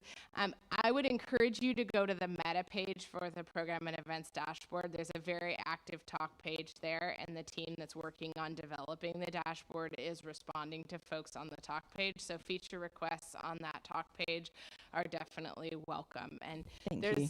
a Fabricator stuff as well, but if you are more of a program leader and less of a tech person, I encourage you to do that on the meta talk page. Hi, the idea at the time to finish it at Wikimania, but I've now met loads of people at Wikimania who want to add things in their own languages. Is there a way I can change the end date? Yep, just click this edit details button right here, and you can decide the activity tracking actually ends March 31st instead, and click save. So I'm not the person who set it up, but I am a facilitator. As long as you're listed as a facilitator in this facilitators box, you will be able to edit it. It didn't let me do that before, but it might have been human error. It almost said Specific question about yours, feel free to come with me afterwards. Okay. Let me talk about a couple of other quick things. So when you have your campaign level, so I'm going to move now off of this specific individual program here and move to the campaign level, which I did not create a campaign, but I'm going to use the Art and Feminism 2026 campaign here as an example because they're a great organization that has programs in their campaign here. So this was their 2026 one. They had lots of different events and programs that happened all over the world, tracking multiple languages, things like that. I'm going to switch this back to English. Apologies. My French is not that good. So let me show you a few campaign level things as well. So one of the common challenges, especially if you're working with newcomers, is that they are very excited to create a new article, and then that article gets nominated for deletion like 3 or 4 you are not manually tracking every single article that was created as part of your event. At the campaign level, there is this alerts tab. And so what this does in this particular case, the default ones are articles for deletion and discretionary sanctions, but you can select any of them. So for example, if somebody gets nominated for Did You Know or Good Article or anything like that, you can create this list of alerts, and this allows, but you as a campaign organizer can track the different things that might happen to articles that you want to know about. So this is the articles get nominated for deletion, they get nominated for good article, there's Did You Know? Are there people continuing to edit after your activity ending? It'll tell you that if you have the productive course alert one set. And so all of these are mapped to the specific category of the language Wikipedia that the tracking is for. And if they, hey, I want to set up the good article nomination process for the random Wikipedia, and here's the category that articles will go into on our language Wikipedia to map this.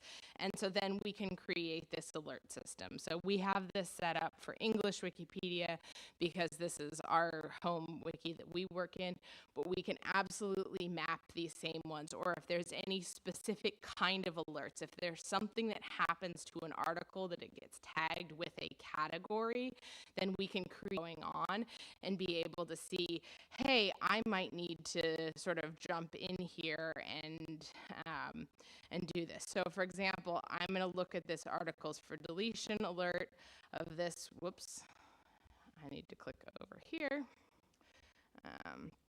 on the specific article. I'm going to see what happened with this. In this case, it looks like, yeah, it was speedy deleted. The person created it immediately. It was speedy deleted. And then somebody it was fine. But I think there will often be articles for deletion discussion around particular articles. And so those are the ones that is really helpful to be able to sort of be notified and see if you're looking at this alerts page of what kinds of things. This can also, we've built this so discretionary sanctions is actually called something different on English Wikipedia now, and the tag is just the old language, but we have built these of sort of what are the common problem areas or what are the common places where, and I'm a positive thing, so like they nominated their article for Did You Know, and we need to make sure it actually meets the qualifications and things like that, right? Or they nominated it for good article and we want to make sure that's right. And also the article got nominated for deletion and things like that. So sometimes it's a more positive, yay, they did something cool and we want to shepherd it through. Sometimes it's a more negative, this is something we need to jump in and help. So this gives you the opportunity to kind of see those. Oh, we got a question. Well, where do you create the campaigns? Oh, the campaigns, if you are home on the Find Programs thing here, if you click on this, if you scroll down, there's a Create a New Campaign button right here, and this will allow you to do this. So with the passcode or no passcode is, do you want people to be able to add their programs to your campaign without you knowing or not, right? If you want to be able to say, hey, I want to make sure everyone's actually adding a program to the right campaign, so a passcode, then you would give them specifically use one of these. That is a place to do that. Yes. Actually, a couple of questions regarding the alerts. Yes. First question is, do you get notified somewhere within or outside the website that it exists, or you need to go to the page? You need to go to the page, and this is one of the differences. There's no email system built into WMF Labs, and so there's no possibility for us to set up a proactive push notification for your campaigns regularly to see these.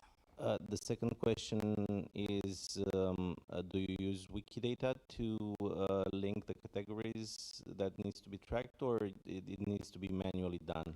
I think it needs to be manually done, but that's an interesting question around Wikidata, and I encourage you to put that suggestion on the MetaTalk page. Asaf. Just to follow up on that, there is a way to send email from ToolForge, yes. Not directly. ToolForge, okay. Or Labs, or okay. through Gmail, for example. So if you create some kind of Gmail address and credentials for sending email from the dashboard, fascinating. It could be done. I'm happy to talk to Sage. Yes, please talk to Sage about that. That would be great. We would love to set that up. I will forget, but okay, if you want to implement this, I can help. I will have Sage talk to you. Oh, and we've got another question over here too. Every time I got to make a note. Okay, those all. So it works for English, and there's a handful of other language Wikipedias where we've set them up. But if your language Wikipedia is not working for that, then just send us.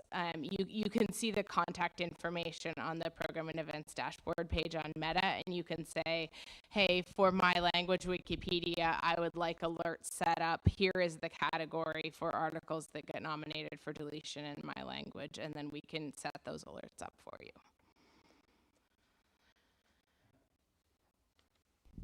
Lebuhang is here because she reminded me of a question she asked I had no answer for.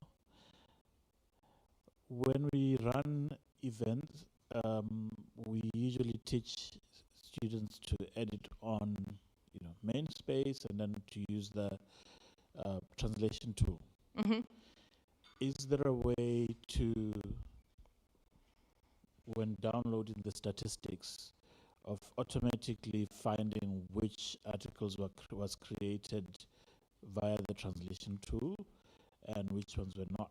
Ooh, I don't think it disambiguates new articles created by the translation tool and not created by the translation tool.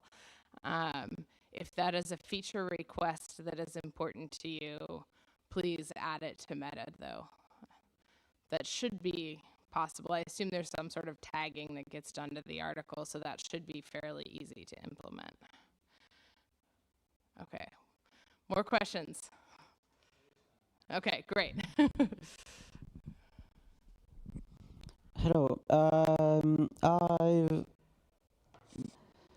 I was wondering,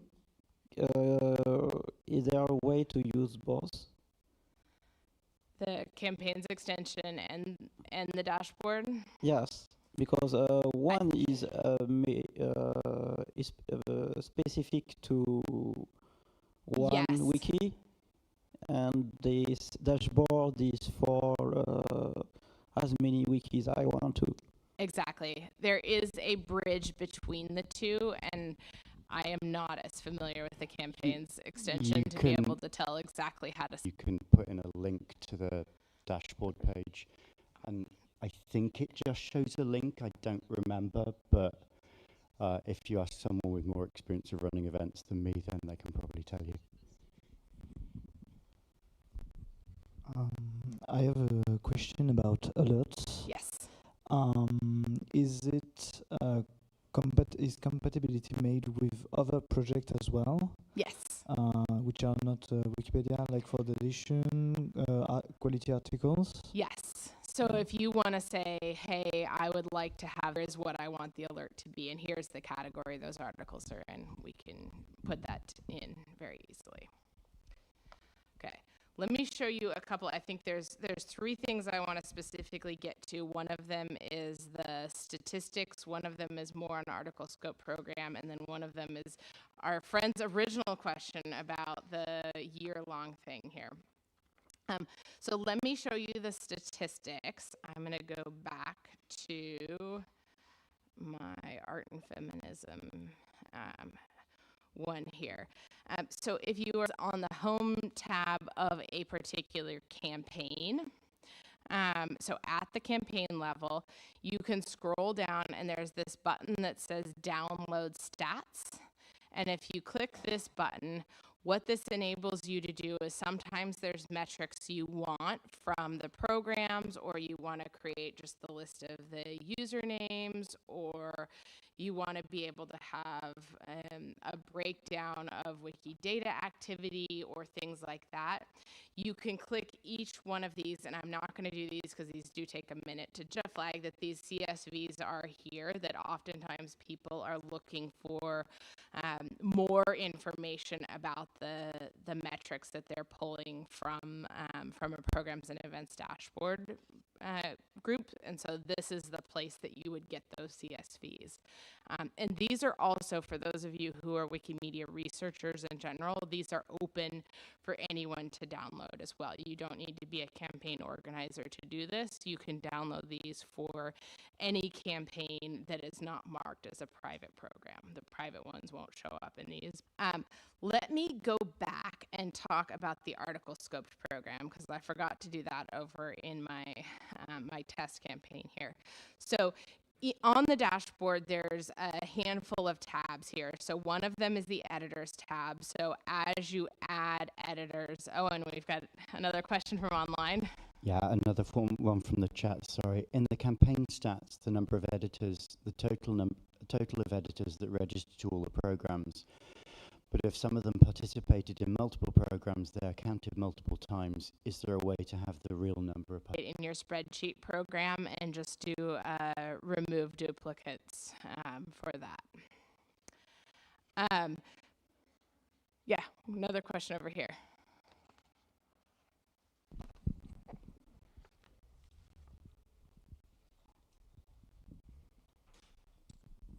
As Tomzan was saying, we've created, I think, programs in our first phase that ran from 2023 to 2025. but in different programs. Is there a way to download? You can add any one of the programs that you have. If you click on this edit details button of that particular one and scroll all the way to the bottom, there's this campaigns button right here. And so if you have a new campaign that you want to create that pulls all of your programs together, you just click this button on each of the programs and add it to that particular campaign. Okay, so let me quickly show the editors tab doesn't have anything particularly exciting for this new one because I just created it. The dashboard, we do ask for their actual names, and so you as the facilitator will see that, but that is not visible publicly. Only their username will be visible publicly. So for those of you, this is especially helpful in an education course context where there's a professor who needs to know who the students are versus what their usernames are. So that's helpful in that context.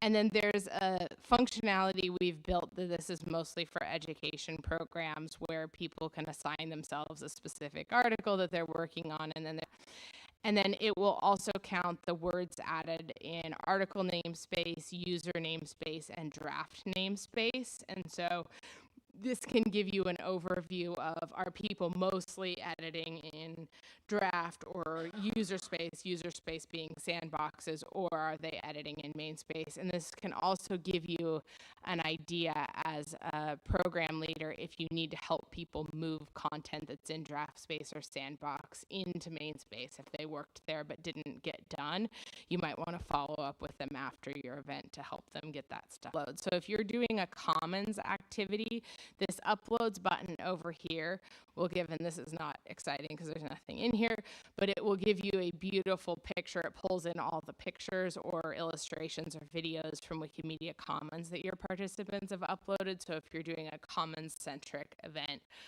it will also show all of those images there. And then under the articles tab, let me show you this. So you as the facilitator have this available articles button if you have chosen an article scoped available articles. And so there's a couple of different things. You can just specifically add in articles one at a time if you want to, or just copy and paste from a list that you've created.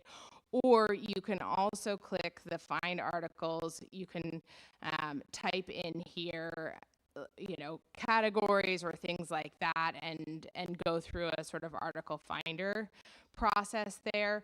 Or where is well, this is fun. Article scoped. Hold on one sec.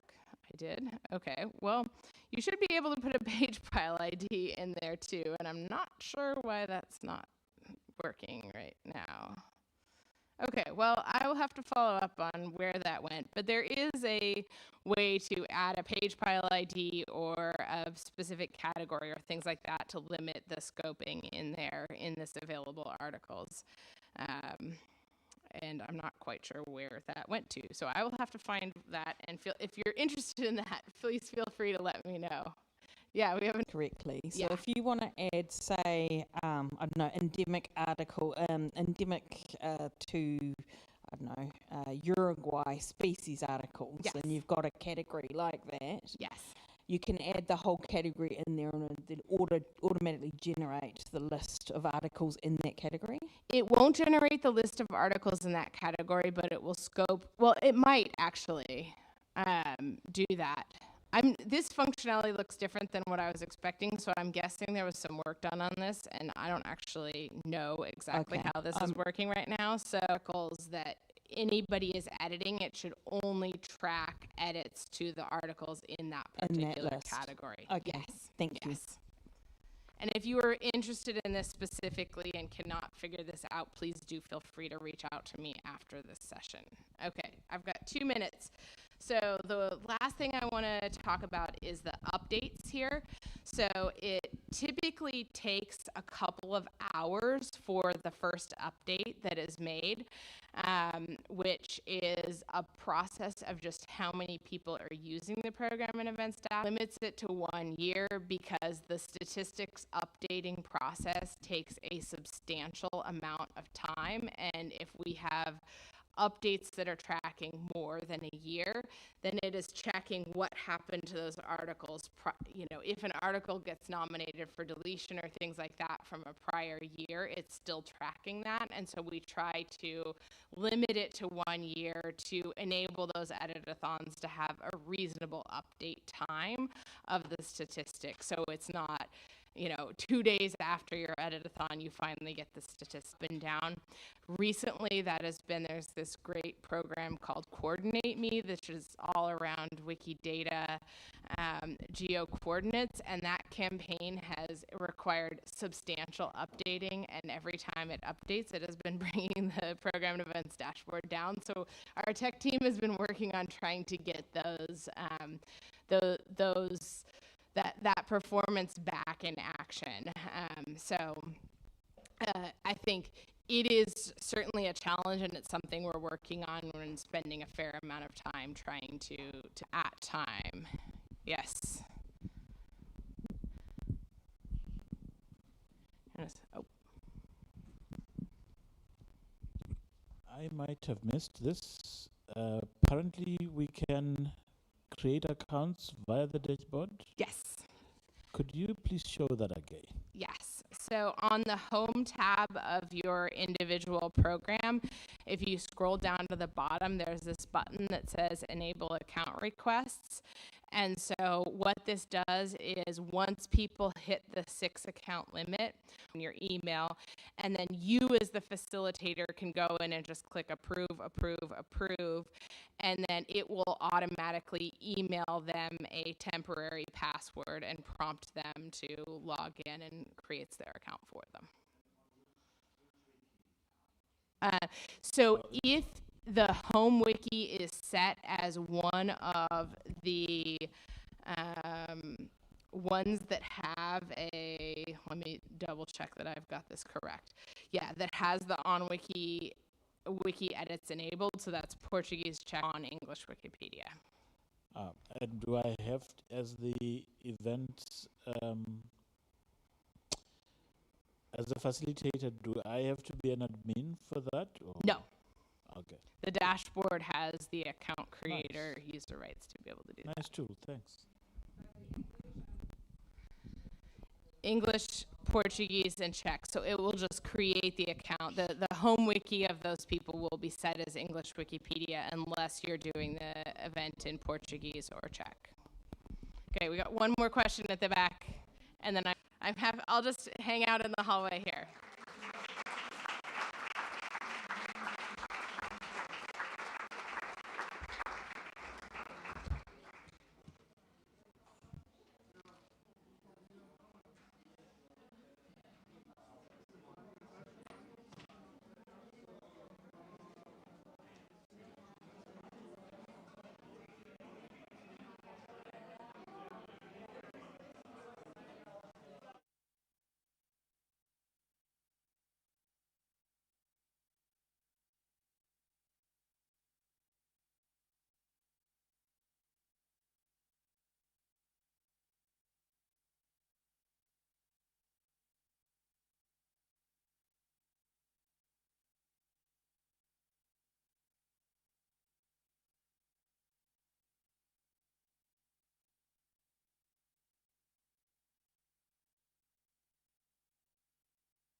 session for the communities.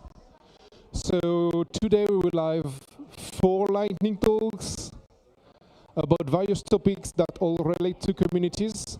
So I encourage you to sit down and be ready. You will watch all the sessions, and that you could ask questions at the end of all the sessions. So for speakers, I will wave when you only have 30 seconds left. And if the entire room waves, it means that it's over. Okay? I will ask for your assistance maybe. Okay, so yeah, we will start. Joanna, ready? Okay, whenever you want.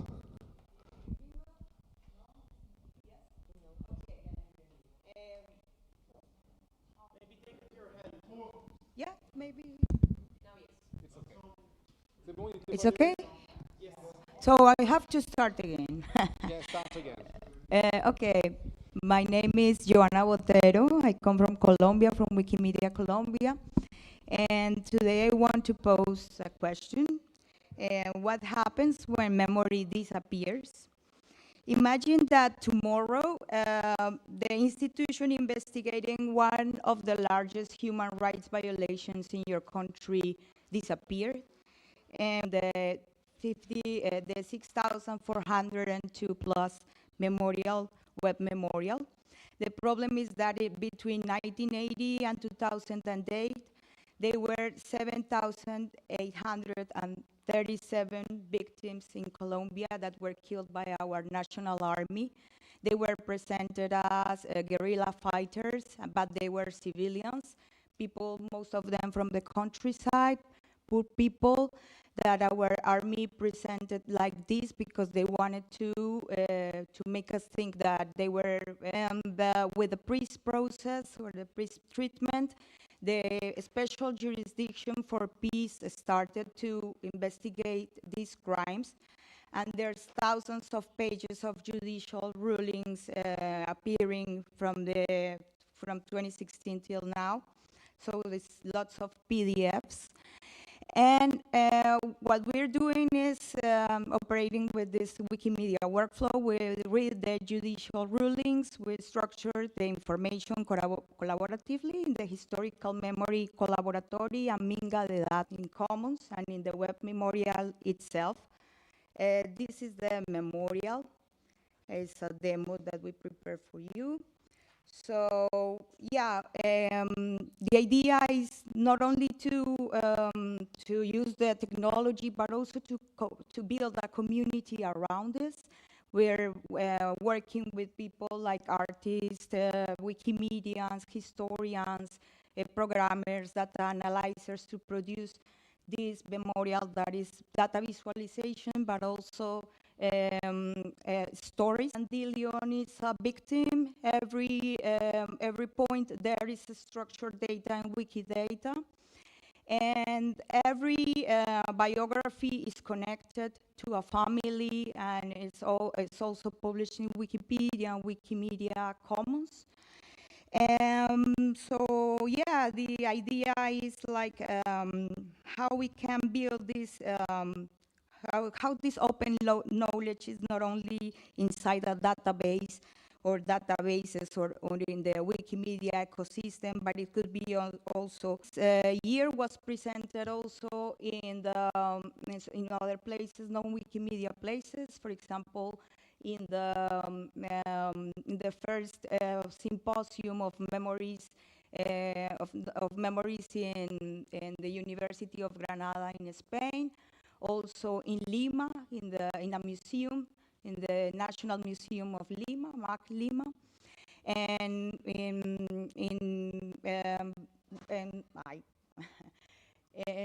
Cinemateca de Bogota also as a project that connects. To say that, I want to go to this part. In many places in the global south, knowledge does not begin with official databases. It begins with court rulings, as this is the case, with community archives, with oral histories or stories, And today we're thinking about a new Wikidata policy that is important because what happens when institutions producing today's media is the safest place to put this information and this data and to preserve it. So it survives because someone cares about it, and today that someone is Wikimedians like us. So I think we should think about it, and yeah, that's what I wanted to tell you. This is the QR codes for the memorial and for the data documentation in Spanish. And that's all. Thank you so much. Thank you very much. So the next presentation will be Nadzik. You ready?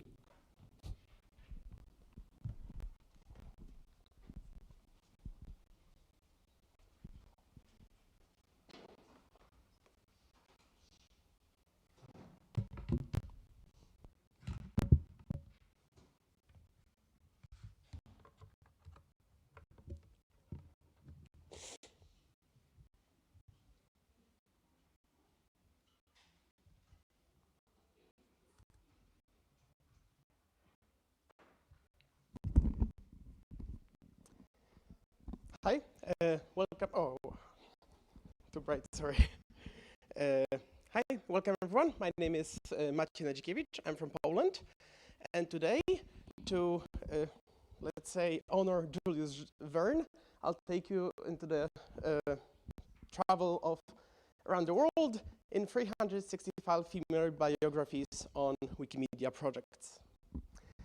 I want to give kudos to Lucy from the United Kingdom and Nelly Bly around the world who were inspirations for me when it came to this project.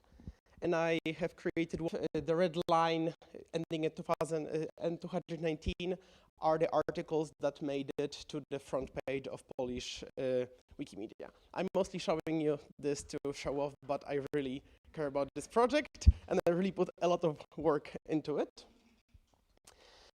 This is how this data looks mapped on the map. The countries with green are countries which had at least one Did You Know article. And you can see that every country and some territories, which are not countries themselves, also have one last thing to show off, but this also makes me the #1 user by the number of continuous article creations on Polish Wikipedia, with 491 as of today, every day. I don't know if I will stop at 500, but for now I still have something to write about, as the gender gap on Wikipedia is quite big. I have focused on first women. There are quite some important women who were in history of various countries, who are not present, not even only in Polish Wikipedia, but on English, who still do not have a single article about them on any language version of Wikipedia. When it comes to sourcing, I would recommend to all of you here Wikimedia Library. This is a project run by the Wikimedia Foundation where you can log in with your Wikimedia account and you have access to, at this point, I believe, hundreds of thousands of different pieces of media that usually cost up to tens of hundreds of dollars a year, but you get access to it for free. I wanted to share with you a few interesting biographies as well, and some of them were required to be very creative with sources. I know you cannot read Polish, but Marisa de las Nieves Delgado is the first female that was born on Antarctica in an Argentinian base. Our Argentines put a few pregnant women on Antarctica because they thought that if there will be people born there, that it will strengthen their Antarctic claim.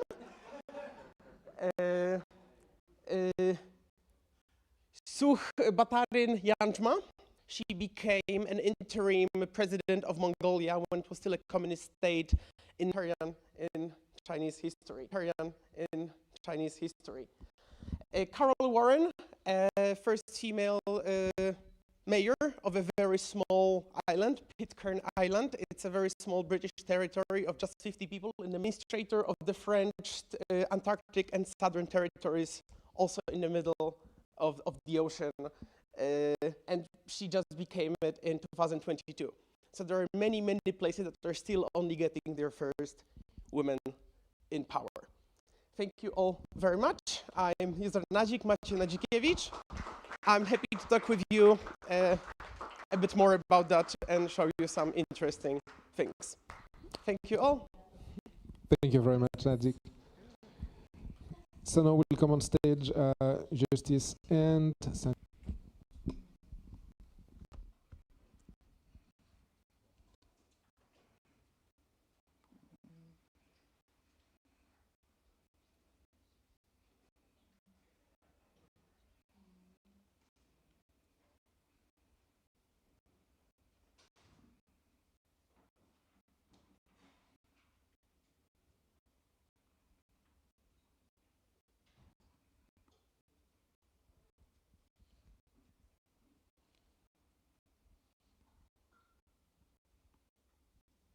Is Justice. My colleague here is Sandista. We are from the Wikimedia Ghana user group. Our topic today is supporting participation or creating transactional engagement, retaking internet data refunds as volunteer support. So Wikimedia Ghana user group started in 2012.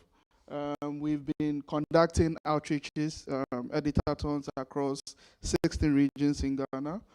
One of the things that we wanted to do was to make sure that in our activity, so we wanted to make sure that equity among the various participation, enabling those approaches to volunteer participation.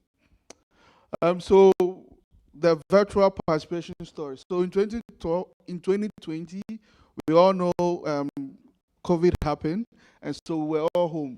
And so one of the ways in which we wanted to make sure that participation of our online editathons was to give data reimbursements to volunteers who are 20. But then I think this is how actually it works. So every week we have 2 online events, an audiovisual call where we participate in achieving the event goals. So we have a set of editing tasks for every participant that attend. And then we ask them, for those who want data stipends, to fill out a form so that our programs team will verify if indeed they edited, and then we reimburse them. We used to send them. So in 2024-25 year, we spent 11% of our annual budget on reimbursement, roughly paying between $4 to $6 for 5 gigabytes of data. It varies from the networks that you are using. Yeah. So what we have learned, or what we are learning about giving this internet data bundle support to volunteers when they are editing is that on a particular board, we have like 20 plus editors joining that call to edit. But then when we don't publicize or announce that we're giving data reimbursements, we get like 5 to 7 participants showing up to edit. As much as that sounds positive, this particular initiative has come with a lot of challenges, because when we talk to external audiences or people who do not belong to our communities or very new contributors, they think that actual internet isn't that paid, some kind of paid editing. So we have always had to try and explain to people that we are not trying to pay you for your edits. What we are saying is, if you do not have the means to join a Google Meet or a Zoom editathon, then you request for that kind of support and we give it to you. So it's our own equity measure, because we all know that Ghanaians are not equal. Not everybody can afford to join an editathon online. And then also, sometimes it can get fraudulent in the sense that people show up and support. So we have had to check that and make sure that people who are actually supporting event goals, the edits, are getting that kind of support. And then generally, we have to keep reinforcing and telling volunteers that please do not feel entitled. This is just some kind of support we're giving you, and not that we need to pay you for your edits. All around the world, volunteers edit freely. They don't ask for payments. We're just saying if you can't afford something, then we support you with that measure. This since 2020, and I personally, I started this initiative. Sometimes I ask myself, is this right? Is it wrong? Is this right? And then we keep going back and forth. But what informs what we are doing is that Wikipedia, if we are not careful, would become a middle class activity, like a Ghanaian middle class activity. People who fall below a certain income margin will not be able to edit Wikipedia, because why? We can't edit alone. We are new virtual calls to be able to get support. So if not, then it means people who can't afford data will not be able to join the call. So we have had to find, and asking them to come for events is even more expensive because it involves transport costs. So what would we want to pay for? So we are here to talk to you, but because there's no time, we have a Mentimeter slide up. Please, you can scan, you can keep the code, and later you can leave us a message what you think about supporting people with data re.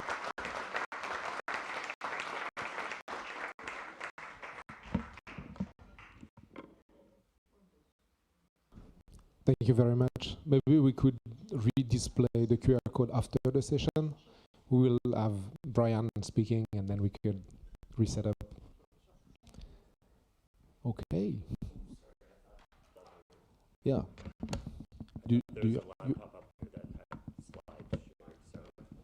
Oh, we can set up the slides for you if you prefer. Oh, yeah, otherwise I just, it's fine with mine. C'est le dernier de la liste en principe. Sorry, I misunderstood that. It's okay, it's okay. No worries. It will set it up for you.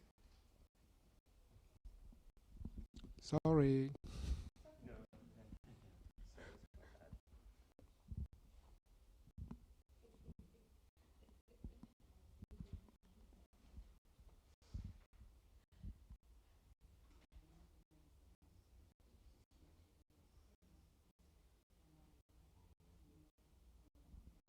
Bon, wonderful. So, the clicker, the mic. Brian, test. You're set. Cool. Hello, everyone. Sorry about that. My name is Brian. Today I want to talk to you about an experiment I've been working on to add more interactivity to pages on Wikipedia. So essentially right now, Wikipedia pages are kind of static things that just have text. We want to experiment a little bit with so for example, we have on, say, the article about body mass index, having a little button on it where you could put in a weight and a height, and it tells you what the formula says to help kind of explain the article about the formula, you know, learning by doing to a certain extent. And we tried with some different formulas and stuff like that, as well as some more complex examples like, say, a chessboard that, you know, shows the moves, or a panorama viewer to view like a phobal sort, which shows step by step how the algorithm works. This is like a computer science concept where you sort of list in a specific way, and sometimes it helps illustrate the article to show it step by step. So yeah, so we've been experimenting with these things. We want to make this system so it's not just me or one person or a developer just does it and sticks it on there. That doesn't scale. So we're trying to make something is sort of a spreadsheet-like model where you have wiki templates that have fields, and the fields could have IDs or formulas, and when you update one, the others update corresponding formula. Like in this example on the board, we have one field that's sort of like an input thing and another one that will automatically update with twice the first number. And from this little building block, you can build more and more complex things. The big thing is either falls in one or two categories, where either it's something very specific, and if it does the thing you want to do, that's great. But if you have something slightly different in mind, then you're kind of out of luck. You sort of you can't let your imagination go wild. Or the other approach is usually making a gadget which comes with a ton of red tape, and you have to be careful for security. You have to make sure it performs right. Like, you have to be really careful about a lot of things. You have to have a lot of technical skill, although the solution also mind, or something you need a lot of permission for and big process.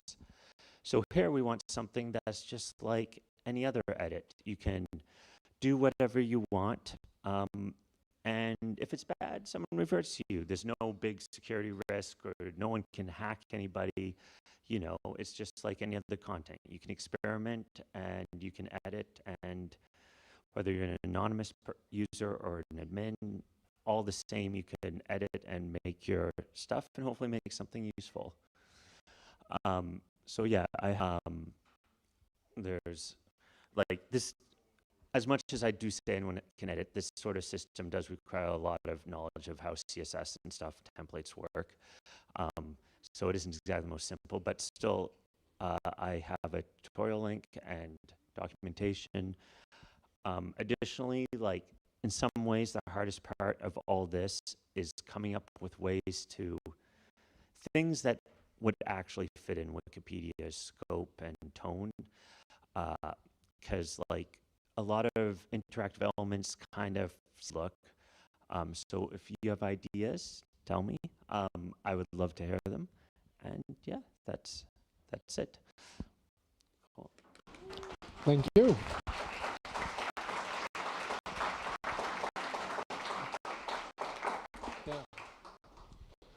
Okay, many thanks to the speakers. Many thanks to you all for staying with us and enjoying these sessions. We are going to put back the Mentimeter. So the session is over now. We stay here if you want to discuss. Yes. Okay. Thank you very much.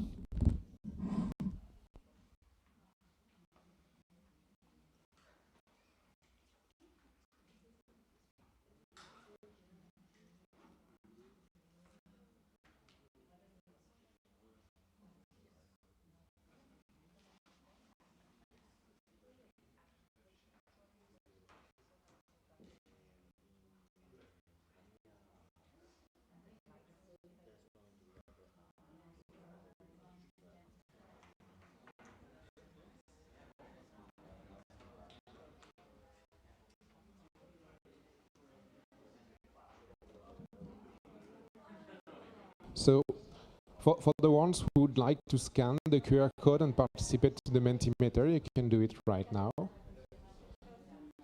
Pour les personnes qui souhaitent participer au sondage, n'hésitez pas.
Hello.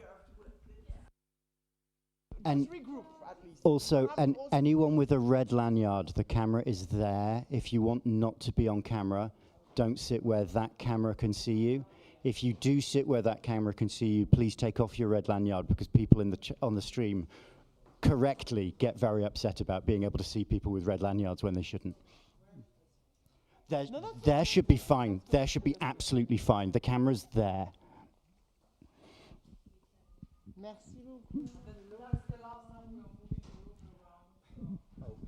Oh.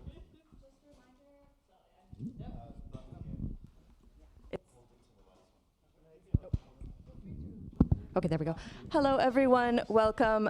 We will get started in just a moment. If you do need translation, it is available outside. Please pick it up, and we will get started in just a moment.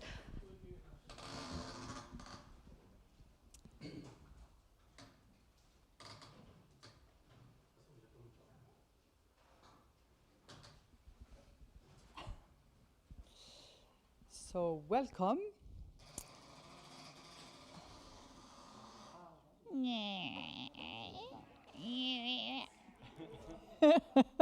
Do I do it well? Okay. So welcome to that panel that I entitled Digital Hygiene in Wikimedia Spaces, Legal, Social and Community Strategy for Sustainable Participation. I was very creative that day, right? That sounds very fancy, but really it should not scare you. We're all together in this, right? So, my name is Florence Devoir. The reason why I decided to submit this is that because I care quite a lot about what I call digital hygiene, I'm not the only one to talk about this. But before we start, I propose, if you have your phone available or your computer, that you scan this. There's a couple of questions that's also available for the people online. If you can do that, that's wooclap.com with the code. And yes, that's a French-Belgium company. So I'm trying to change my habits to a certain extent. This is on Google Doc slides anyway. So the reason we are here is that I've been a contributor for a very long time. That's 24 years. And I'm your host today, and I invited 4 people to talk about the topic. I will just shortly give their name, and I think they can introduce themselves a little bit further. But first, I have 2 questions for you. Oh, this is the panel, sorry. So, myself, Florence Devoir. This is Sandhu. This is, in order, Owen Blacker. Okay, here. We have Delphine Ménard, who is here. And, of course, we have Rémi Gerbet, who is here. So I have a question for you first. How much do you think you know about digital hygiene? From 0, I know nothing. Well, 1, I know nothing. And 10, I am absolutely the expert. We have lots of experts here. That's great. They're going to say a lot of things. Hello. Welcome.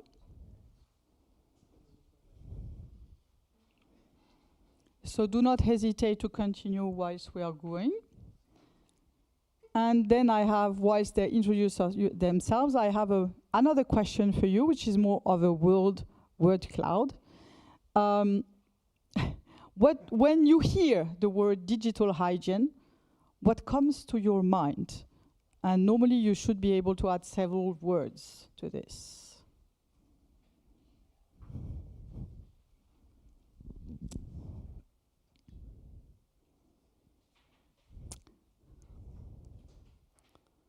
Incontinence. Yeah? That's a good one.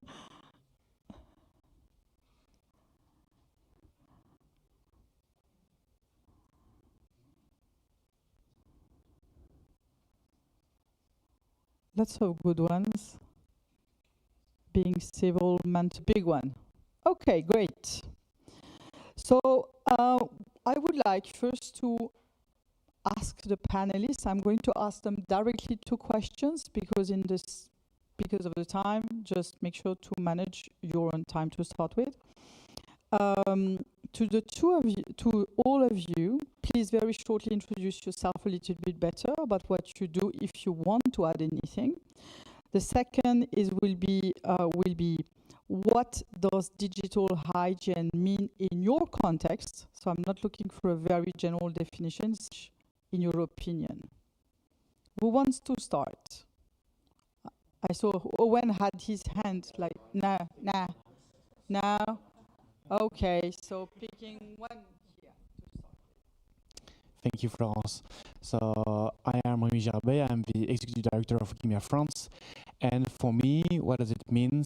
In the Wikimania France context, a few years ago, we tried to launch a dedicated program for online community, and for us it's more about how we protect the community, how we take care of them, difficult challenges, and of course be sure that there is always an open space where the community can come, can share their insights, their needs, and where they know that we will take care about that needs and try to thinks about some solution with them to make sure that they want and they have the capacity to continue to contribute on the Wikimedia project. So that's what it means in my context at Wikimedia France. Short introduction, I'm Sanda Sandhu. I'm working at the Human Rights team at the Wikimedia Foundation.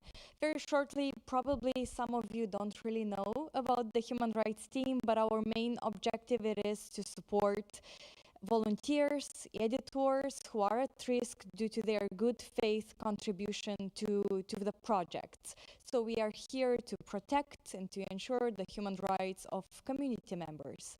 If responding to your questions, the first one in conscious use of the digital spaces.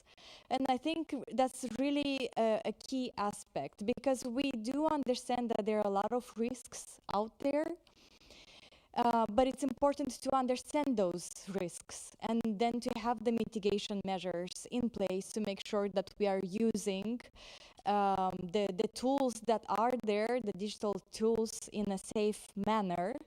And I think having this awareness about the risk landscape and how to use things consciously in a safe, I would say it's about how much information there is about us in the online space. For many editors and for many volunteers, there is this risk that, for example, the username, it's linked with your real name, or it is your real name.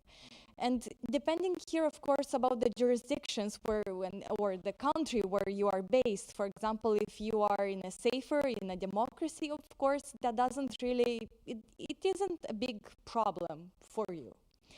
But things can change, but if you are in expected, obviously there are a lot of risks, and you can be a target depending on the topics that you are.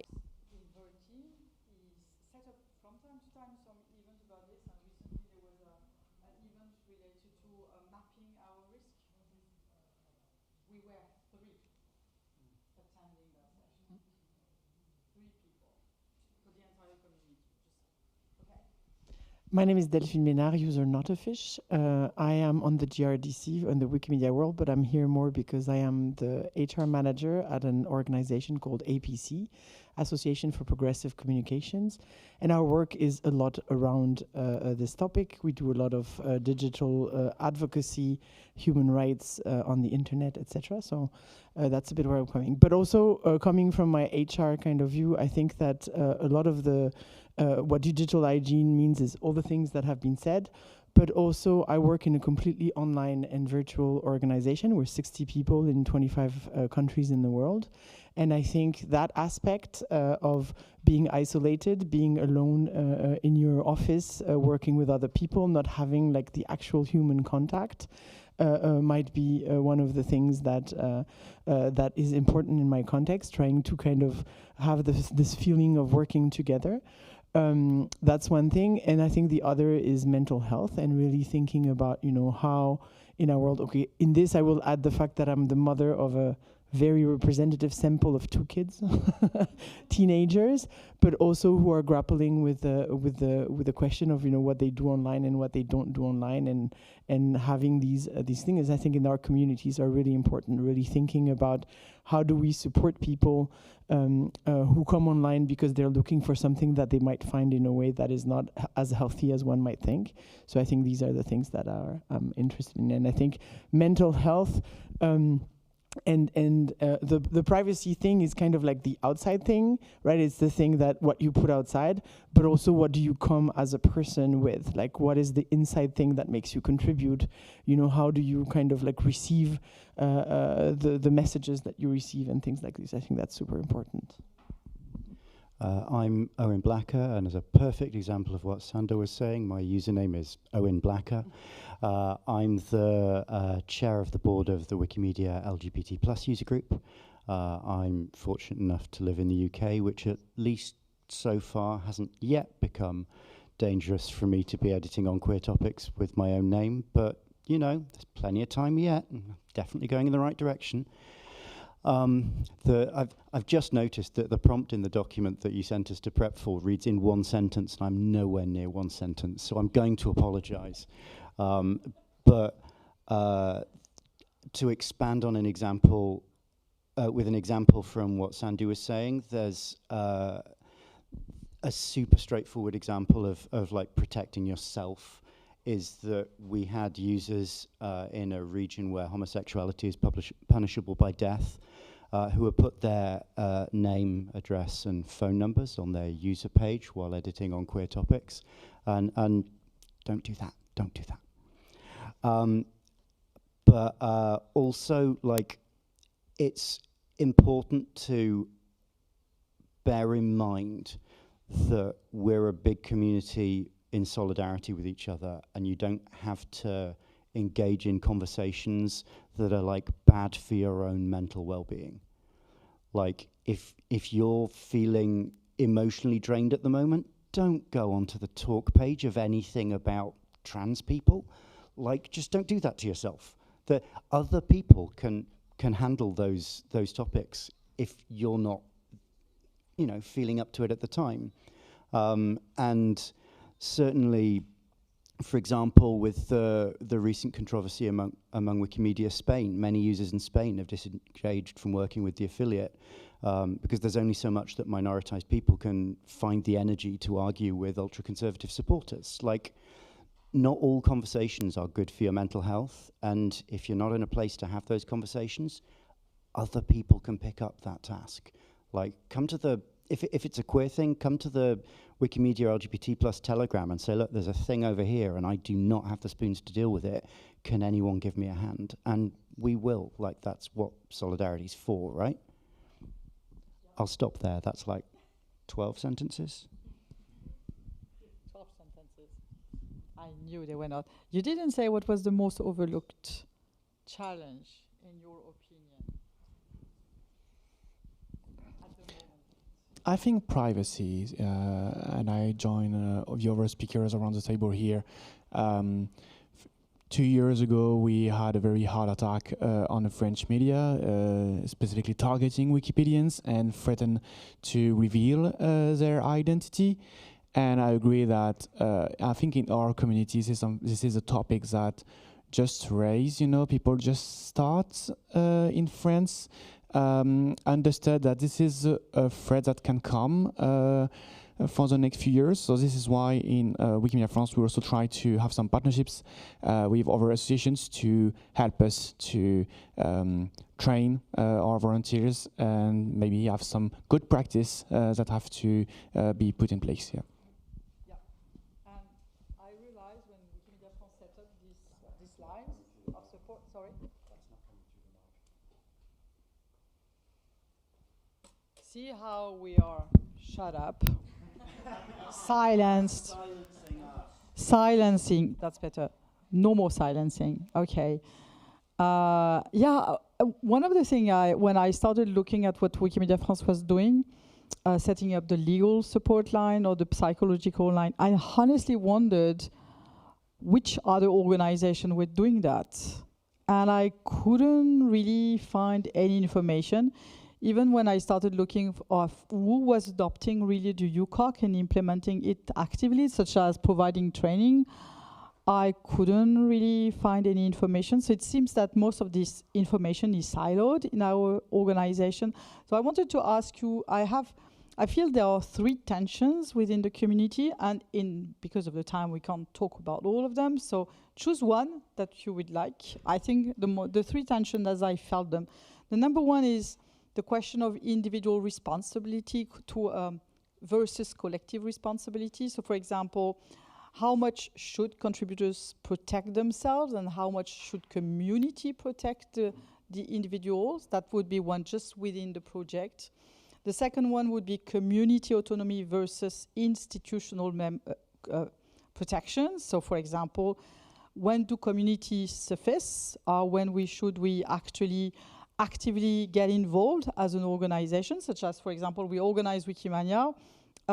We have Wikimedia France, the COCON team, and the Wikimedia Trust and Safety of the Foundation taking care of, for example, physical security and mental security of people.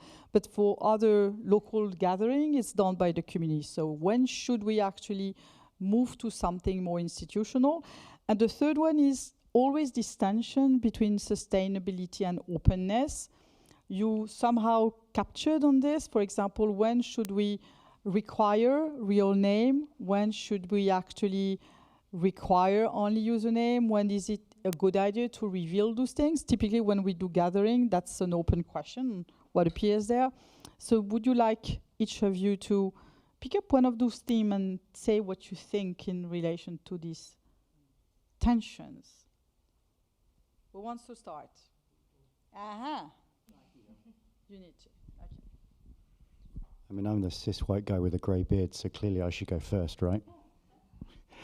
I can talk a little about community autonomy and institutional support. The idea of like when communities support each other and when there should be more support from, for example, the foundation, it can be quite difficult, particularly depending on how the wider community gets on with the different minoritized groups working. So for example, within Wikimedia LGBT+, we have an incredible relationship with the Spanish language Wikimedians, who are absolute machines. Like if any of you ever want to do any queer work, look up their País del Mes, and just they have a range of different articles about queer topics in every different country, and they're just working through a country month by month and doing it as a challenge, and they're amazing. Just go pick something and translate it. So we have like a really good relationship with the Spanish language community, but mainly for historical reasons, our relationship with the English language Wikipedia is much weaker. And so there are Wikimedians in the English language who don't really trust us as an affiliate. And like building those bridges is work, right? Like it's hard work to do. And so there's kind of a combination of we can support each other really well, but also if we're, like we had a case a little while ago on the English Wikipedia about trans stuff. There were in particular two very vocal transphobes who some might suggest, because I need to assume good faith, some might suggest had been politely pushing their point of view. And they were indefinitely blocked, reviewable after a year.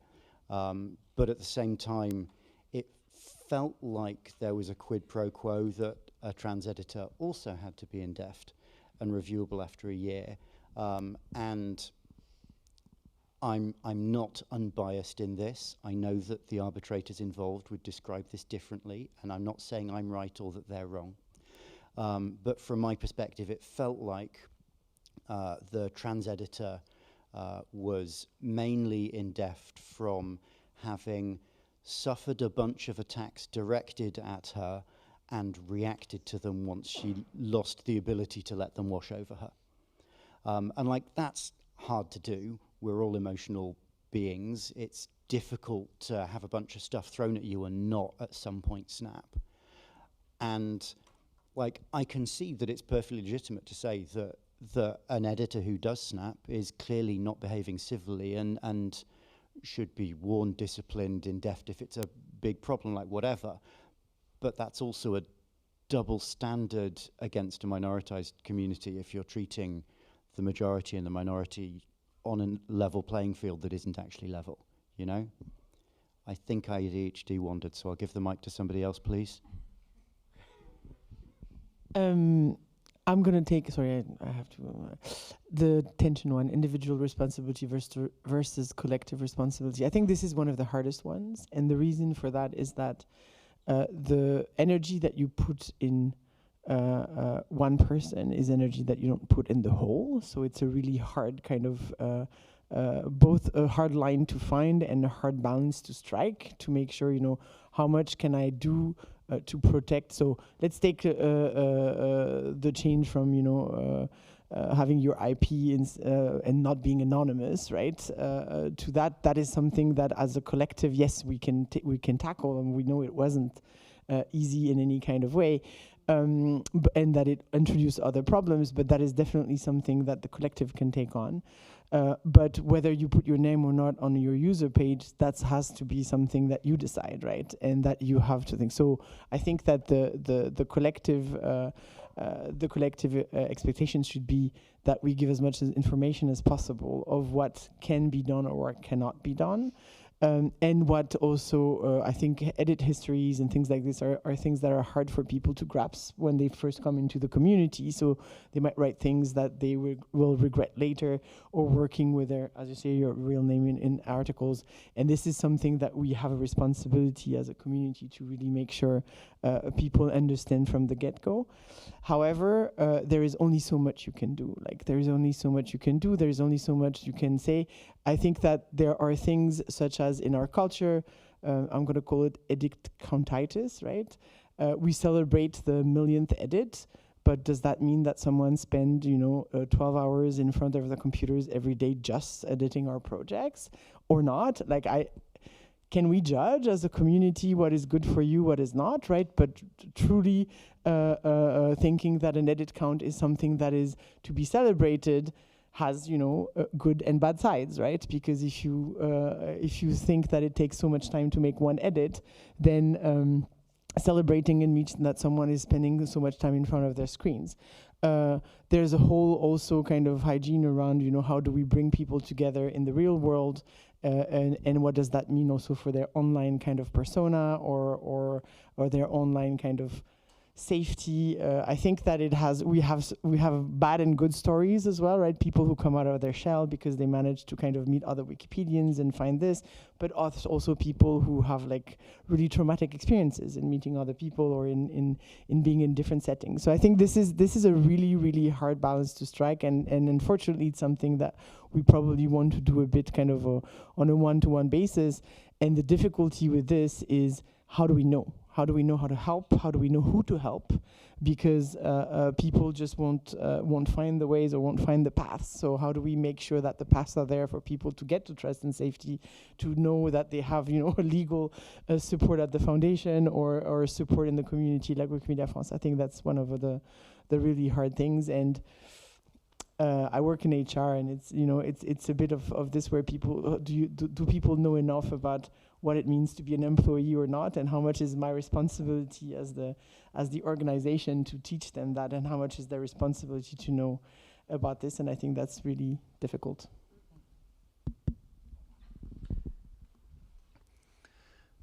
Yeah, for an organization like mine, I believe that our responsibility is to raise awareness about these topics, Of course, we can solve all the problems, but if we never talk about that in an event like Wikimania, and thanks Florence for that, or in local events, then we cannot be surprised when a volunteer sometimes just arrive and request for some help. We all know that this is something that's happening regularly in our project, so we have to be there and talk about this and create spaces for that. I think it's something very important. Of course, develop trainings, of course, develop any tools that you can imagine, because once again, if you don't do that, then people, when they're facing the problems, they don't know what to do with that. So we have to talk about that a lot. And about this question about use your identity or use your pseudonym, my perception on that is that even if you don't have any legal obligations, for example, if you want to be a board member of an affiliate, you have to be recognized, use your cyber identity, or if you want a tax receipt, we need it. If there is no legal obligations, my perception that we have to use the pseudonym as much as possible. Of course, now we're living in democracy in France or in other countries, but we don't know how the future will be. So we have to be cautious, and maybe we should use our pseudonym as much as possible and don't play with that. That's my perception. Thank you very much. I agree with all of you and what you mentioned. I was thinking about these three tensions that you presented to us.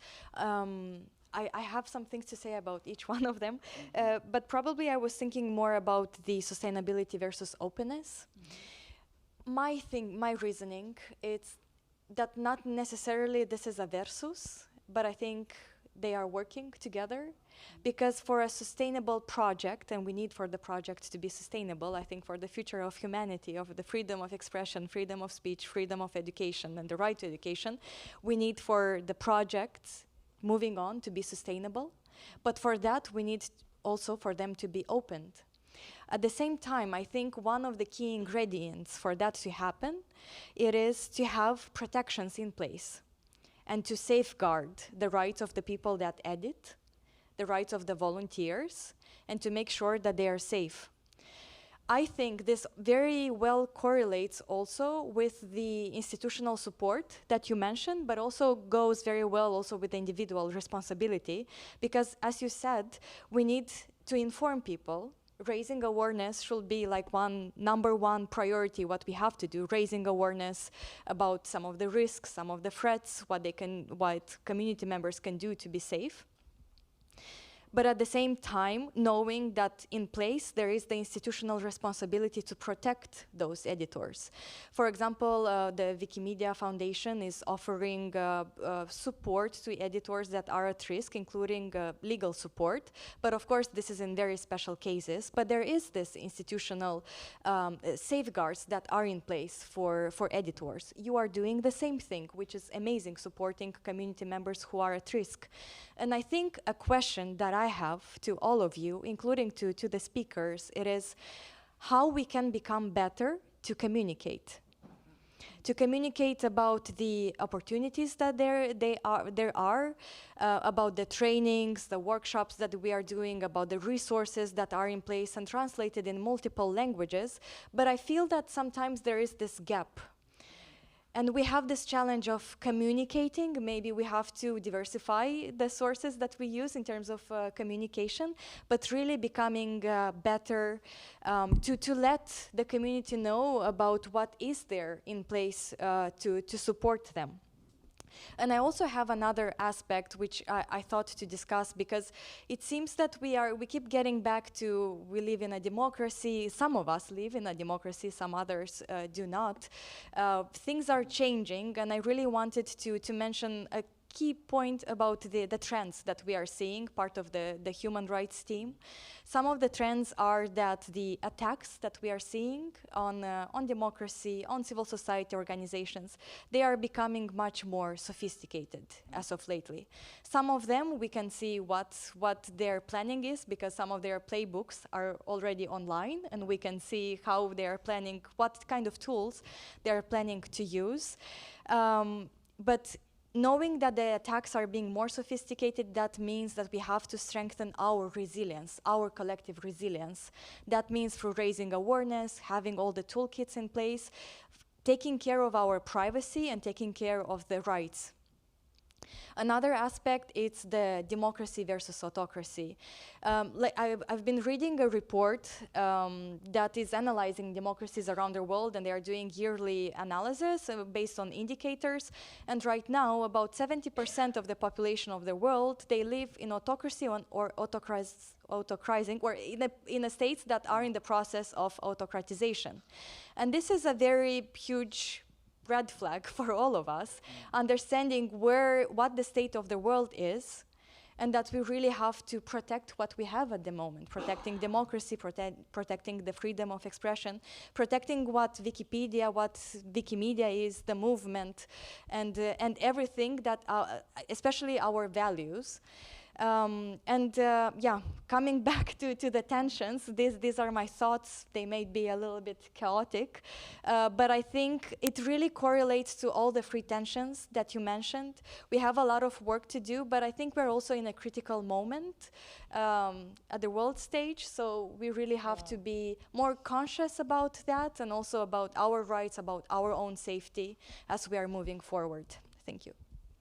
Thank you for saying that. That also is aligned with what was being said during the panel a little bit earlier. I think Delphine wants to say something. Yeah, I just wanted to kind of say one thing too, is like, if we don't protect ourselves, we can't protect the knowledge that helps others protect themselves.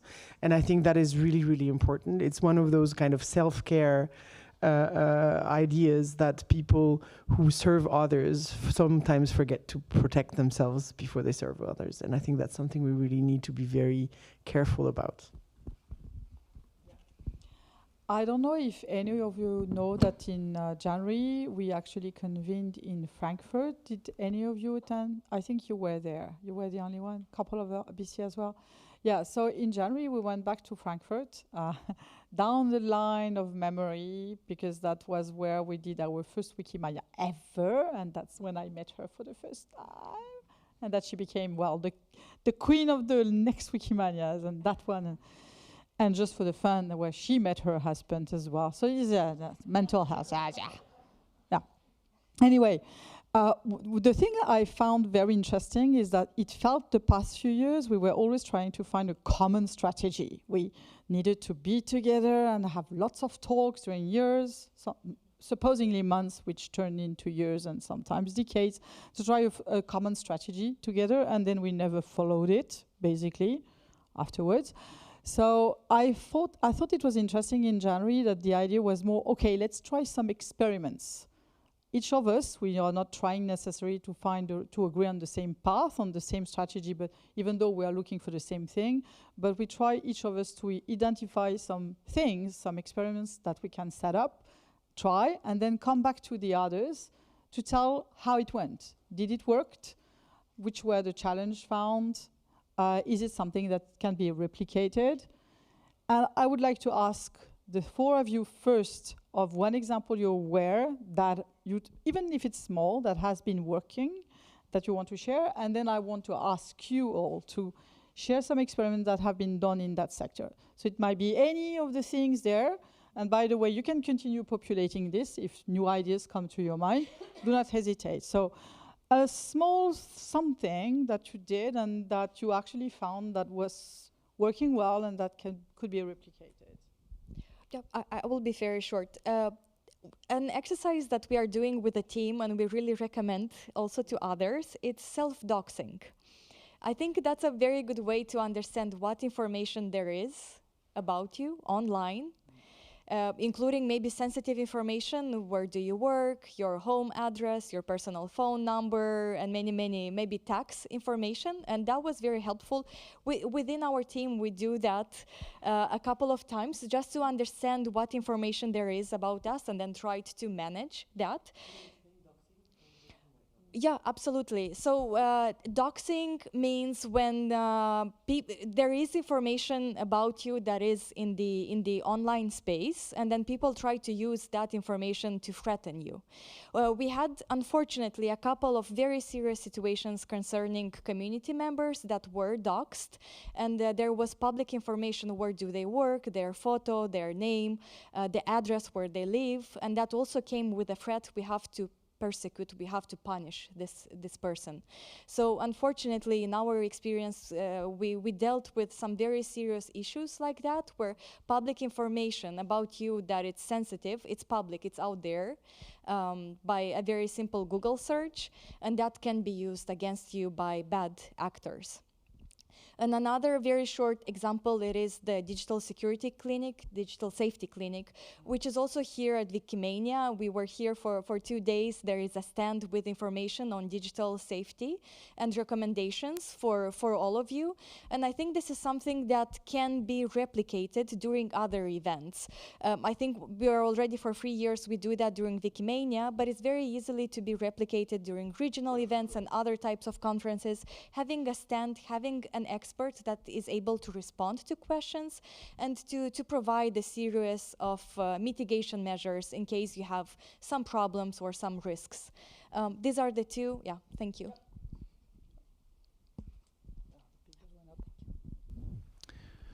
Very one short example. We already mentioned the legal support, and many people think about when we talk about that, it's already suits, already go through trial. It is not what I mean many times.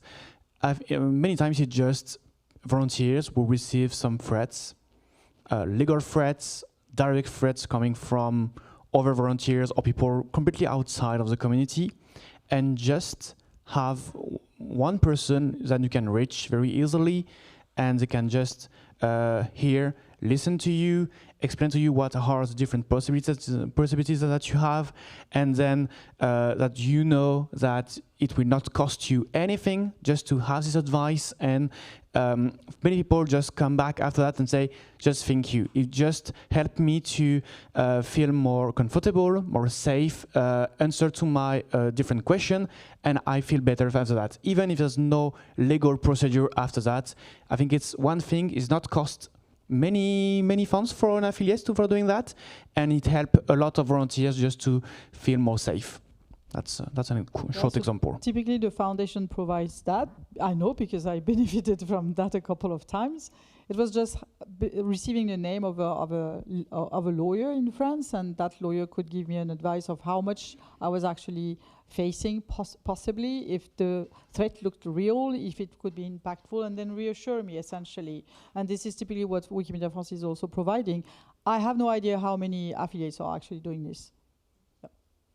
Delphine? Well, I don't have an example except a personal one, I think. But as a committee member, there's a lot of information that we have to ingest. And there was a time when I was much younger and maybe I could process more information and I would like read everything and try to get everything. And now I've really said, I just won't. It's not even I can't, it's I will not. I will not read this, I will not give my input on this, I will not comment on your paper, I will not do this because I do not want to put the energy in it. I have other things that I prioritize, and I think really changing this I can't to I will not has really changed the way I look at things and the way I invest myself in these volunteer activities. Because when you say you can't, you always put yourself in this kind of like, I'm a helpless kind of person. And when you say you won't, it's like you show that you just have made this decision for yourself to actually not do it. And that is something that has helped me in Wikimedia in really also saying, I know that you think that I can do all of these things, but I've decided I just won't because my priorities are elsewhere. Yeah, I think that one's super important. I completely forgot to prep for this question, so I'm going to pluck an example out of the air in that going back to the Wikiproyecto LGBT from the Spanish Wikipedia, they have monthly calls where they just get together on, I assume our Zoom, but it could be Google Meet. Like, they're just all to get together on a video call. And sure, some of that's talking about, I did a bunch of work on this article and I found it really interesting doing the research. But a fair amount of like, actually I found something really tough this week and I'd like to talk about it. And, having that kind of community support feeling that, we're a tribal species who grew up in small communities, expecting the support of small communities, and now we're all living in big cities with a much wider circle of engagement than like our brains evolved from, and having that kind of community around you to support is super important for how our brains expect to process these things. You know, it helps de-stress some of those situations. It helps get advice on how to approach a situation. And again, it also means you can have another voice saying, look, no, you don't have capacity to do that. You should just say no to that thing. Because as Delphine was saying, that's really important to remember. Don't push yourself so far. Learning to say real no's and real yes. Yeah. I will just put one example that I think, well, I started a few years ago to do a lot of sport, which is something we are not doing so much as Wikipedian. And that's not true. Number of times you end the day and look at the number of food you did in the day, 500. Oh my God, there's a problem. Going to the bed and then going to the desk. No. A lot more in Paris than I do in Cardiff. So you can either come to Paris and do a little bit of sport. Just another example, when we do some of the events such as the Wiki Convention Francophone or the Wikicamp, we have Tai Chi sessions or Qigong session in the morning. Canada, it was freezing cold outside, nearly dark. Rémi, où c'était ici? That was so cool. It's a very simple example. And I would like you to share some example, and I would like also to explain where I am coming. I have been thinking, and I wonder what you think about that. We already have a couple of newsletters that are monthly, more or less. The education newsletter, the GLAM newsletter. There's a technological thing as well. I was actually wondering if it couldn't make sense to have something maybe 3 or 4 times a year where people would share their experience, something super simple, like not a very long blog post to explain, but simply to say, for example, at Wikimedia France, we set up a legal line. We are 2 years down the line. We had X cases, people are happy, whatever. Or another case, which is, well, I organized a training session for learning how to say real no's or real yes, for example. So, you're not going to say, no, you don't want to do that. You will, okay, she will not, okay. But maybe someone else would like to say yes, I don't know. But I was thinking we need to actually try to share this little experiment so that someone else could think, oh, that might be cool, let's do it. So I don't know if anyone has some feeling about that and would like maybe to be involved somehow. And again, no super pressure. If you say no afterwards, that's fine, we can survive that. But otherwise, any idea of experiment that worked, simple things that could be helpful, that you tried, not something you're thinking of, but something that you tried and that worked. Anyone? You tried nothing. They have. If no one answered, it will be back to them. Yeah, hi everyone, my name is Laura, I'm from Belgium. I'm sort of jumping on the self-care thing, because I think it is a stressful time. And one thing that's I've been doing for the past 2-3 years now, I'm not a spiritual person. I grew up without any atheist, I would say. But I've been doing gratitude journaling, and I know that's a very practical thing, but I know gratitude journaling on a daily basis actually has been proven to immensely help with your mental health and also with how you cope with things, because it shapes your lens on what you focus on. Because I need to, every day at the end of the day, name 10 things that I'm grateful for. So I spend my day looking for things I'm grateful for instead of things that are going wrong, thanks to that practice. Yeah.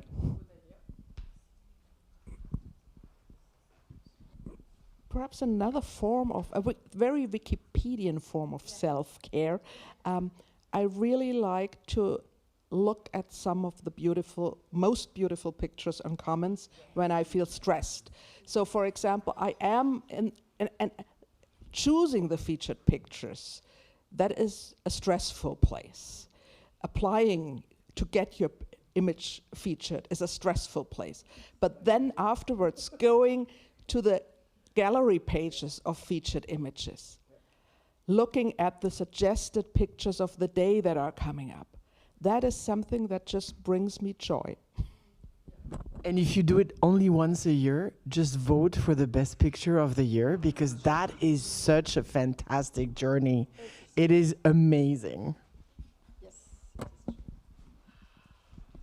Hello, I'm not talking about an experiment or something like that, but I'm in the U4C, in the Universal Code of Conduct Coordination Committee, and we had a session a couple of days ago about really the basics of the Universal Code of Conduct. And the feedback was so much that people don't know about that. I mean, know the theory, but don't know the practical application. So we felt that we have the responsibility and the need to create some basic teaching material to spread out in the community, and so that community knows when they can reach out to us, and in case of harassment, cases of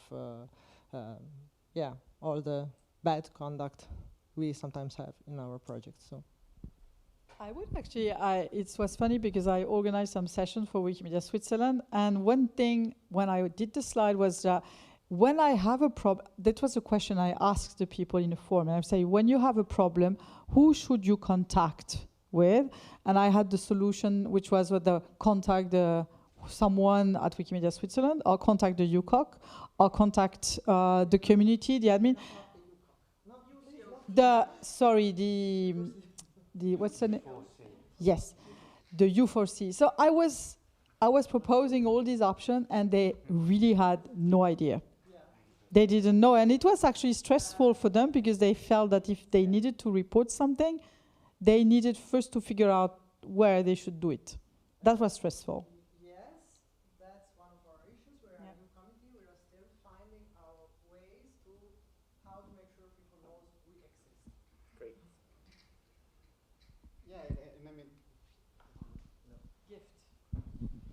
something to add is that I think that it's like great, like to try to like share all these resources, like all the way that people can choose for help. But I also think that we, as a kind of like as a movement, we should like search for ways to speed up like those processes as well, because like going through like those processes that can be very long can also like add to the like kind of like the trauma of going through all this kind of thing. Like for instance, like we in the Spanish Wikipedia had a really, really bad case that was like decided by the U4C last year, and it was like weeks and weeks of like really long messages. And I mean, I'm talking about myself. I even like stopped editing for a couple of weeks because it was extremely toxic, and people were like saying awful things, and there were like extremely long walls of text. So I also think that, I mean, we have to, it's great to have these tools, but we also have to like look for ways for, I mean, people not to have to like read again and again and again and again about all the awful things that could be happening there. So I think like, I mean, that could be a good thing, like a way to, you know, to like stop victims from being re-victimized, which can happen when you have like these very, very long processes. Summarizing issues.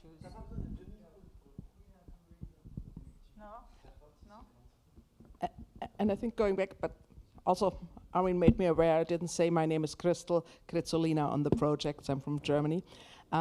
Owen already made the point, and you also made it, stopping to edit and not engaging on some issue is also a very, very important self-care practice, and perhaps choosing the time to engage.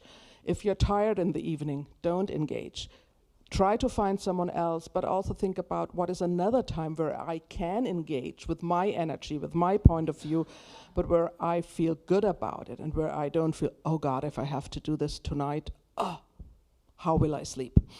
You know, Christelle, I would add something to it. There were heated conversation in the Wikifranca group these days, and yesterday night they added yet another meeting of 2 hours. During the Wiki fashion show and during the karaoke. Just, what? So I said, I'm not going. You cannot believe the number of people who were, just come over. Wow, you're not coming. Why weren't you there? Just now, figure out that you need to accept that somebody doesn't want at some point to come, and that's okay. And try not to apply pressure. That would be nice. So be kind for the others as well. Not only for you, but for the others. Let's celebrate that we are volunteers. Yeah. Huh? And because we're going to have to close soon, about the things that we put together, I think in 2005 when we did Wikimania, it was this. It was about bringing the online offline and trying to find people. This is the perfect opportunity here to also find your peers, the people who care about the same things you do, the people who, you know, hate you online, but then you become best friends offline, the people who can bring you like different perspectives. So try to do this once with a colleague. I was working at the foundation.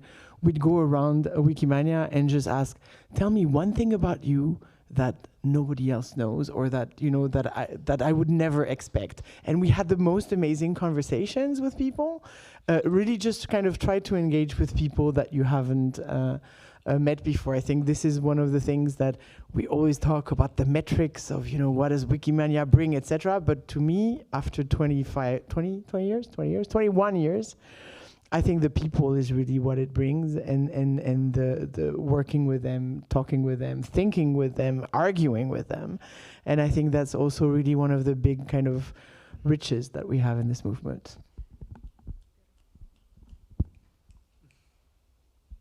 I think there is nothing to add. Thank you so much for coming. Very soon, closing time. I hope you had a good time in Paris. I'm anticipating. Thank you so much for all of you to come. Yeah.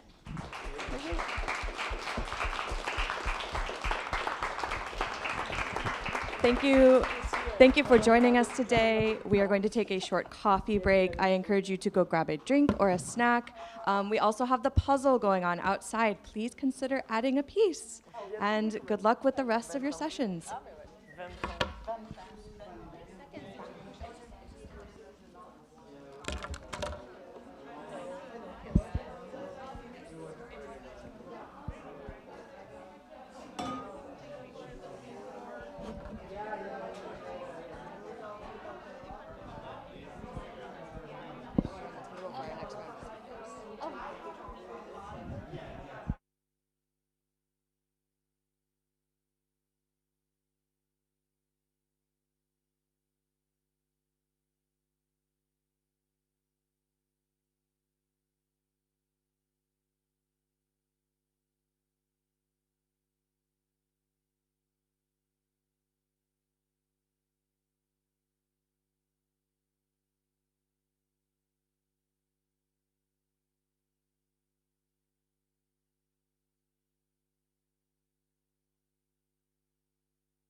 hear it. Okay.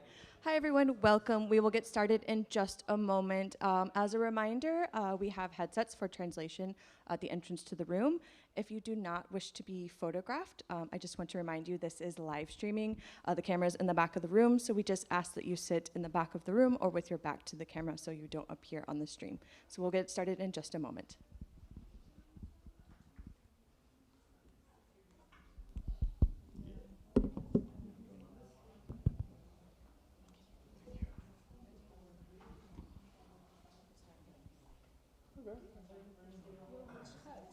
Gewoon een Nederlandse Johan Schuit. Ja, dat ben ik, ja. Sorry. Gewoon Nederlands. Gewoon Nederlands. Are they homoloos, hè? Ja, ik ben niet Nederlands. Maar... Oh, you speak Dutch. We can do in Dutch. Would be relaxing. Oh, nou, gewoon Nederlandse sessie, toch? Ja. Ik weet niet of ik alle doen. Maar dat proberen we. Het kan een beetje moeilijk zijn. Ja, this is the last day. I'm getting a bit. Al mijn beremmingen zijn weg. Oh ja, ja. Goed. Hoe heet jij? Eddie. Eddie waar? Zo, Dutch What's it then? Yeah, I think we're ready now. All right.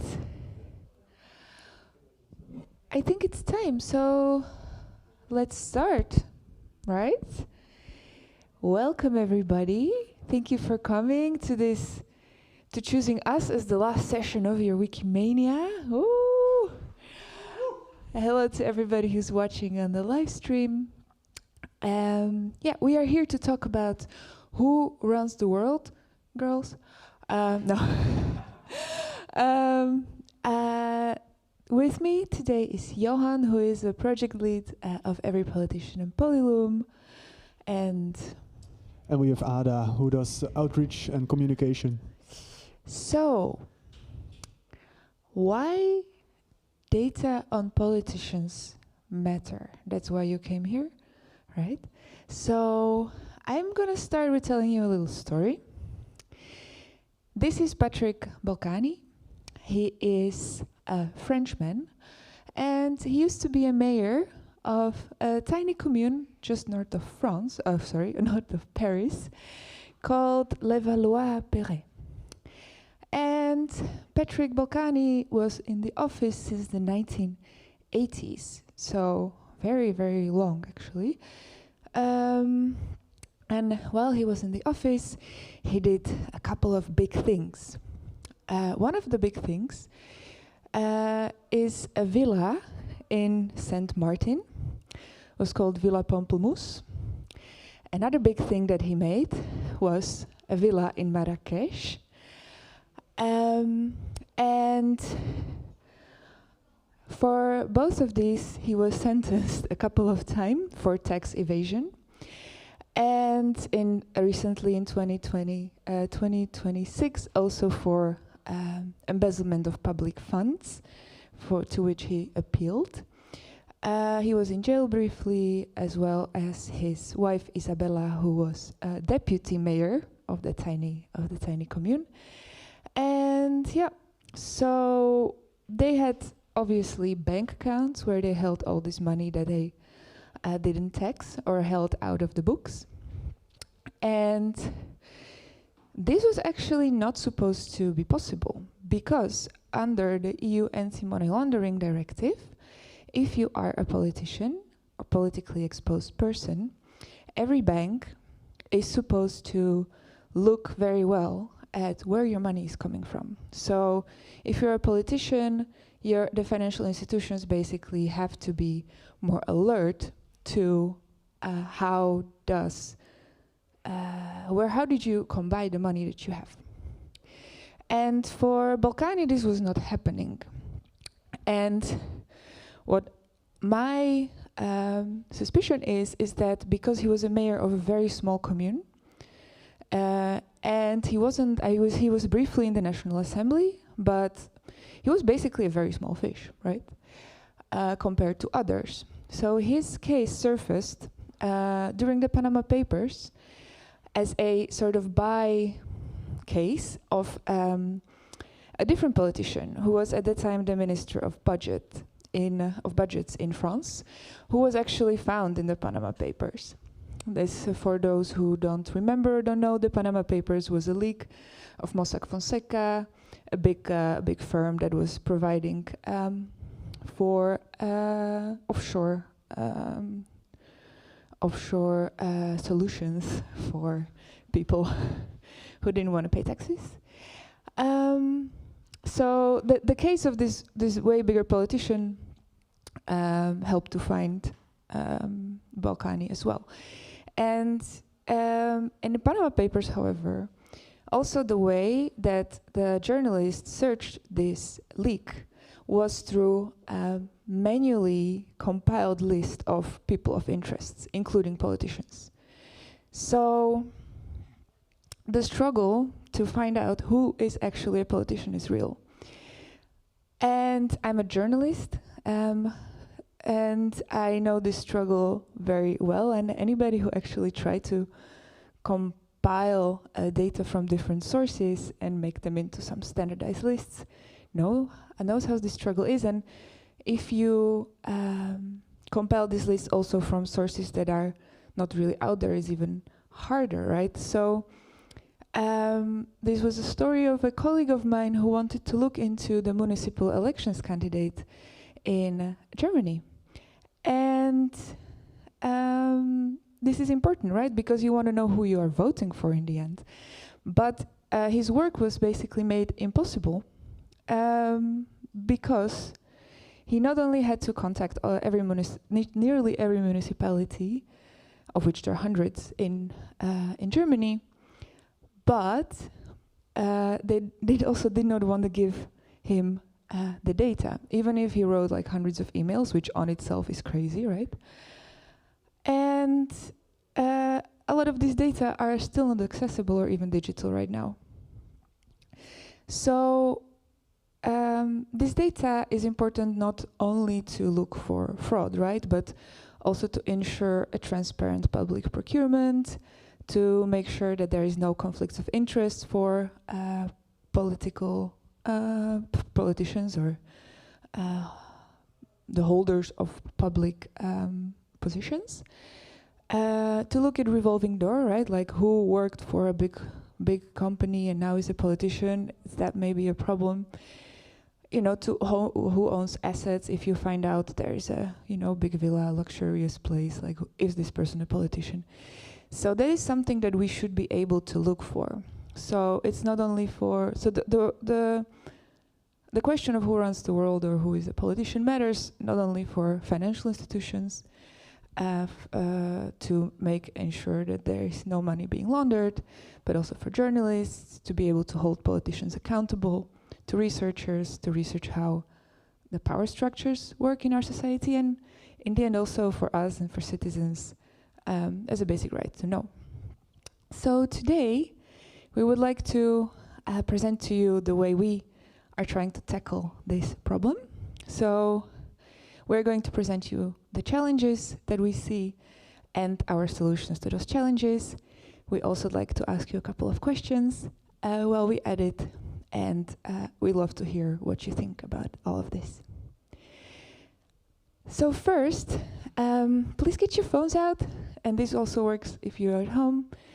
And just scan this QR code. It goes nowhere, I promise. Your data is safe. It's a special technical solutions Johan came up with, which I don't understand much about. But this makes sure we don't have to use a third-party solution. Let's see if it works. I hope so. All right, he's waiting. Yeah. So, is everybody set? No. Okay. All right. So let's try. How many politicians are there in the world?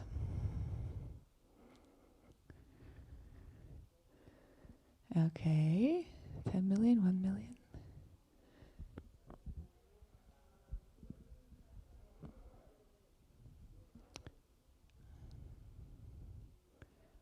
Okay, so in the millions for sure. You think? Roughly 5 million by the looks of it. All right. So I think that the wisdom of the crowd points to around 10 million. Well, I'm sorry, this was a trick question.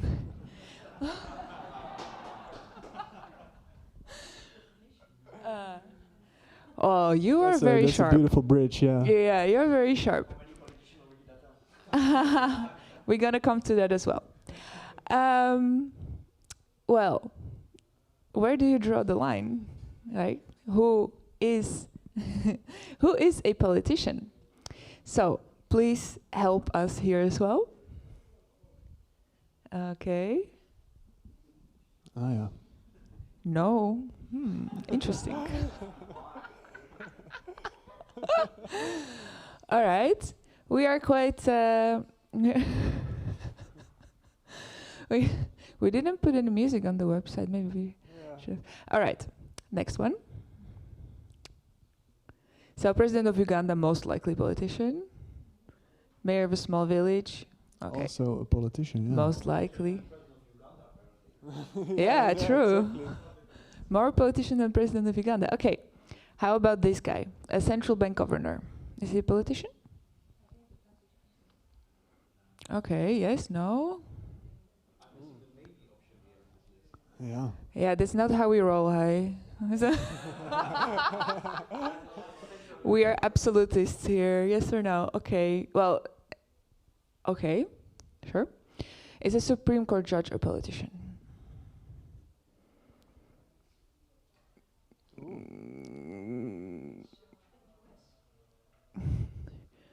Okay, so more people say no than yes. Is the head of a state spouse a politician? Is Melania Trump a politician? Okay, also not completely. This is the most non-politician person, I would say, according to the crowd. Well, there is no agreed answer. As you can see, it's quite murky, and we don't have an answer either, unfortunately. So this is still, the methodology is still work in progress, but that's why, I mean, good observation definition is tricky. So that's the first challenge. Another challenge, you want to add something? That was the last poll. You can put your phone away, I believe. Oh yeah, thank you. So another challenge that we face is scattered records. There are 193 national parliaments. There are more than 600,000 subnational governments. And some of them are publishing this data. But if they do, it's all in their own formats and languages. And the last challenge we face is constant flux. In 2026 alone, we expect 80 national elections. 80. And countless regional and local elections.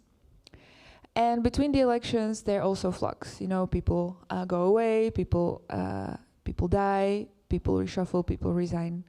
So this is a data that is basically a constant running target. So this is what we are up against, right? And we also therefore think that nobody can keep this up alone. And this is where the project Every Politician also why it was paused in 2019, because it's also kind of unsustainable and grant founding. So yeah, we revived it, and Johan will tell you more about that. Thank you, Ada. Well, yeah, we revived it. We revived the project. Thank you for this beautiful clicker. And who is we? Well, first of all, we is Open Sanctions. Some of you might know Open Sanctions. It's a commercial database, commercial sustainable database, I have to say, because it's fully open for researchers and journalists. It's released under a license that makes it freely accessible to people without a commercial interest in there. And they are collecting all the sanctions around the world. They have like a whole team that writes scrapers for that and compacts it all into a single database. They do a lot of normalization and that kind of stuff. So they are quite experienced with projects like this. And their tool is used by journalists and by researchers for political science and for research. And it's a tool that is used for anti-money laundering purposes in know your customer systems in the financial industry. Now this data is open and freely accessible, and most of the work, if not all of Open Sanctions' work, is on GitHub, and especially this Every Politician project is fully open source. All the data goes into Wikidata, all the data you can find on the website, it's freely browsable, etc. So the goal we have is really to make Wikidata the definite source for finding out who holds power. We want to raise the quality of the commons. And how do we get there? That's the big question, because currently Wikidata has, there is an Every Politician project in Wikidata, but the model is not complete, it's spotty, there is bias to the Western world, etc. There's lots of problems. So our idea is that we capture the web and we archive the pages that we capture. Then we take machines, these beautiful modern language models, and we have them extract facts from these pages. So these facts we have verified by humans. There's multiple ways that I'll get into later. But for now, we don't want to push anything into Wikidata automatically. It's really a human that has to make the decision.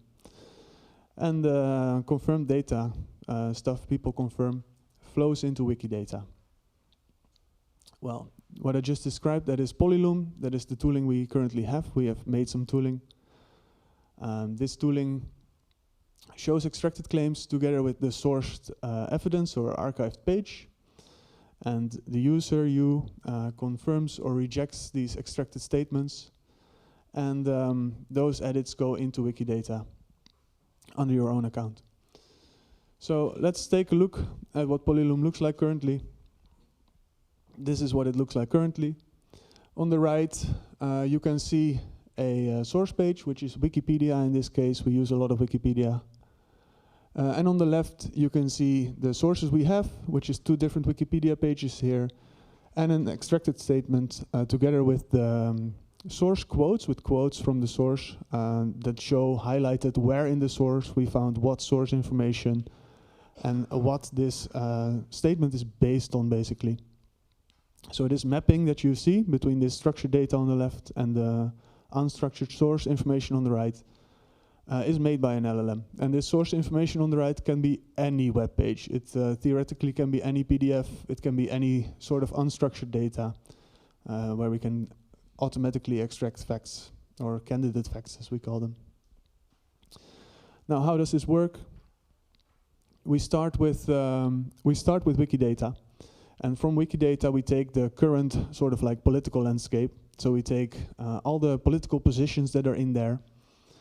We take all the locations and countries, and we take all the existing politicians. Because there's a couple things that we want to know about these politicians. We want to know when they were born, where they were born, to have a unique identifying picture of this person, not only a name, because matching on name alone is very fuzzy. And then we want to know where were they politicians. So this is why we have the positions and the locations and countries. We build a search index from that, so we can have our language model kind of search through this information. Now, when we have a politician, we take the articles that are linked to this politician. So when we have a politician from Wikidata, we take the Wikipedia articles and we snapshot these Wikipedia articles.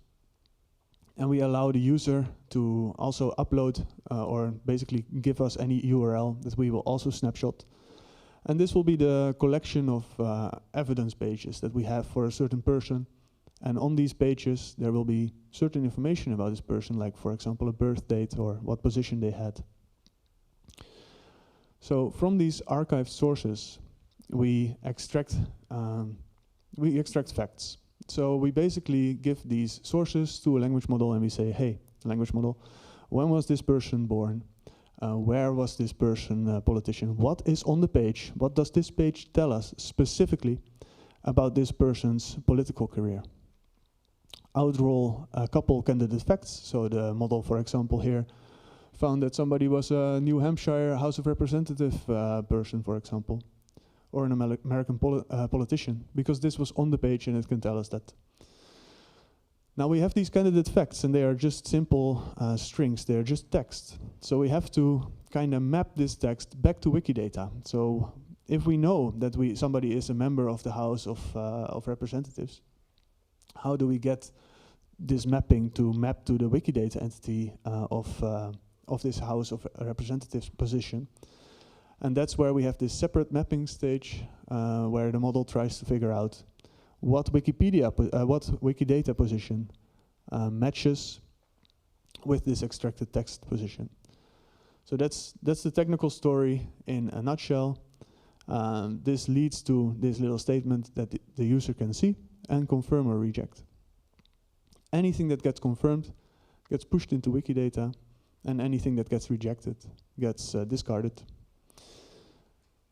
Cool. Now I would like you to invite you to do this with me. Like, I will be also going to the Loom, to Polyloom, and I will be showing how this tool works here.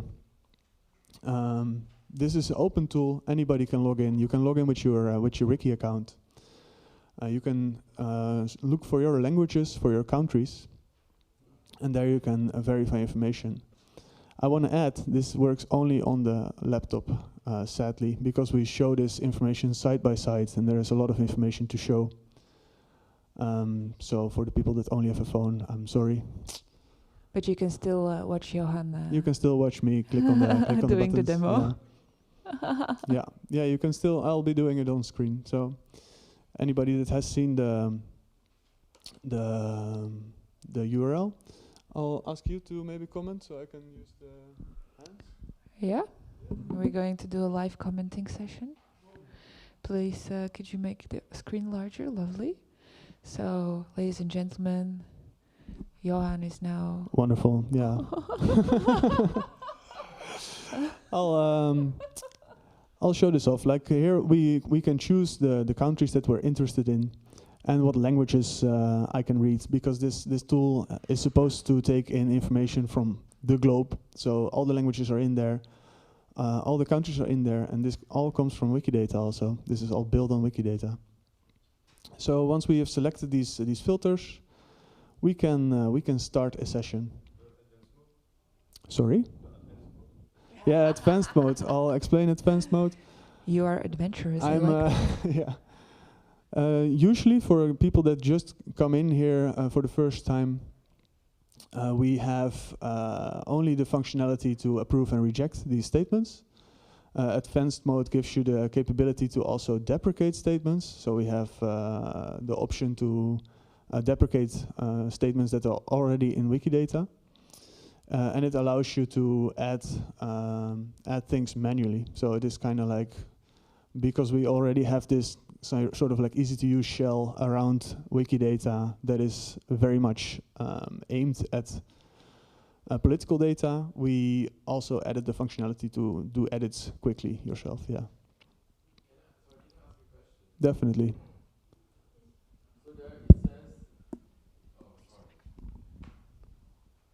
I don't really understand how this works, because so I'm scrolling down on the left, yeah, and then I want to, so there it says accept or reject, but I don't really know, like, what do I accept here?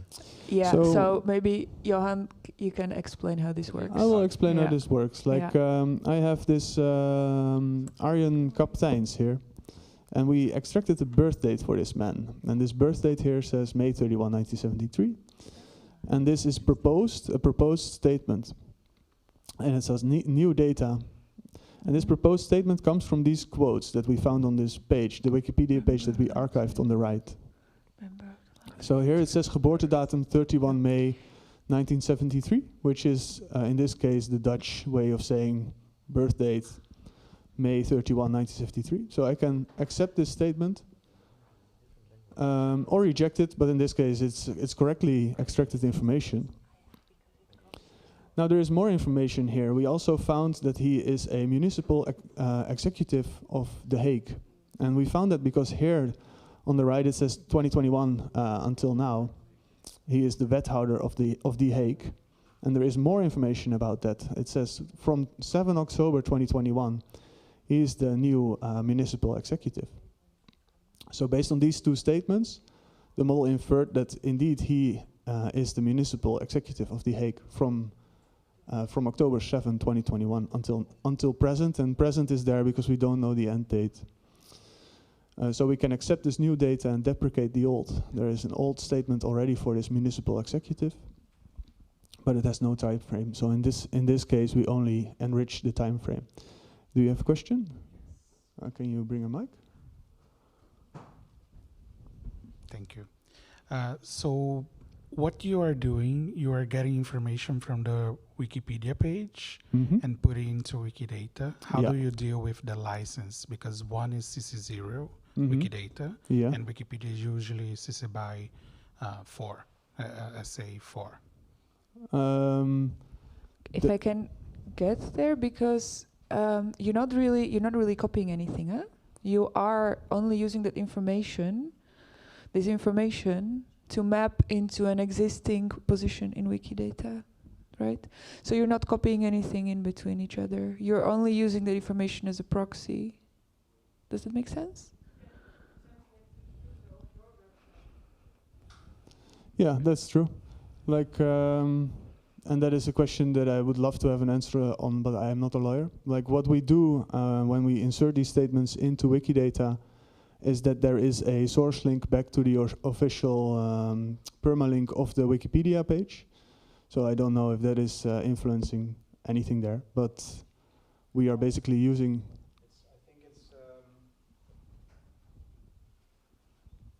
I think there are two separate things here. I think one is the data and one is the display of the data. And the thing is, if you import the data from Wikipedia to Wikidata, those are facts. Facts are not copyrighted. And in this case, I don't think that's a problem. I think the issue maybe Vera is referring to is the fact that you show the Wikipedia article, but you don't show the license. And that's like, I mean.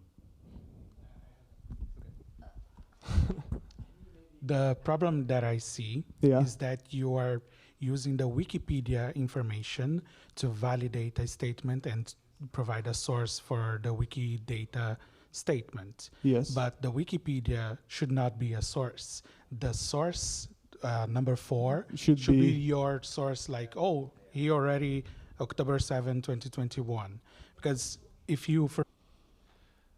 Just the ones you were saying where you've got the position title and there's a duplicate without a time frame. Does that deprecate it by changing the rank to deprecate it, or does it add the time frame to the existing statement? This deprecates. When I deprecate, it deprecates the existing statement, and it creates the new statement with the same QID with the time frame attached. So I'm not updating existing statements. For that, I will have to create some sort of like merging stuff under the hood. Yeah. So you're changing the rank of the one without the time frame to deprecate. Yeah, exactly. Yeah, it's a deprecation rank. Yeah. Thanks. Yeah. Hi. I don't know if you can hear me. I'm a product manager for Wikidata. Right. And it's super interesting. And I have a bunch of thoughts also on notability and the work that's going on there.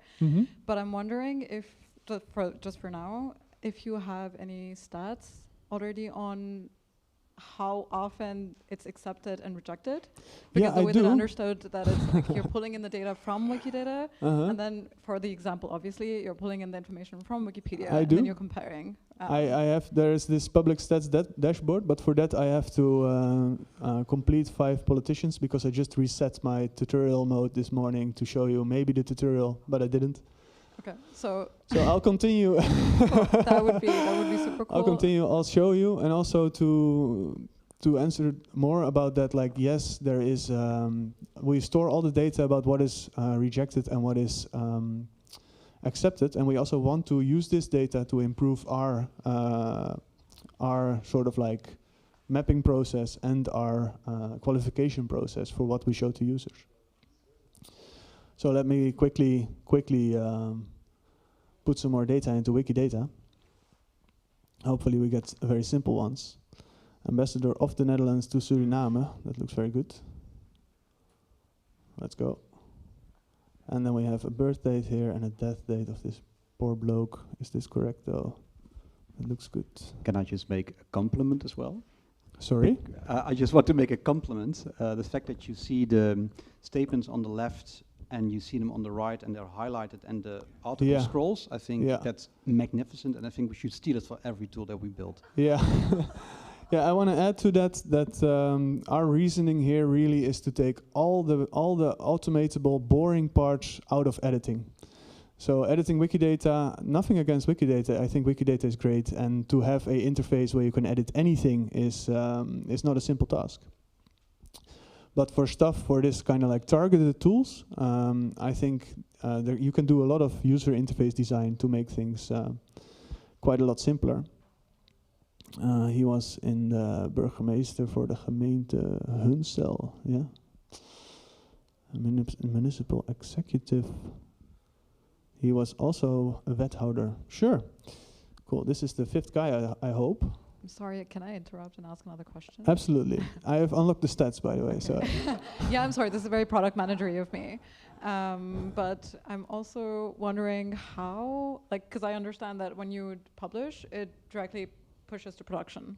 Yeah, definitely, yeah. Yeah, and then I'm wondering how has it affected, because I obviously haven't seen so far, the data quality questions that come with it. Because you said that you're deprecating the state, like you're pulling in a new statement, but you're deprecating the older one, you're not editing it, or... Yeah. And I wonder if you've had conversations within the community about I've had some conversations, like in this case, you did not see any statements that had already qualifiers or references. But when a statement already has qualifiers or references, this like little deprecate button opens up a whole red big field where you see the existing data that is there, and really warns you hard. Maybe I can show it, but you really get a loud warning that you are about to deprecate existing data that is important.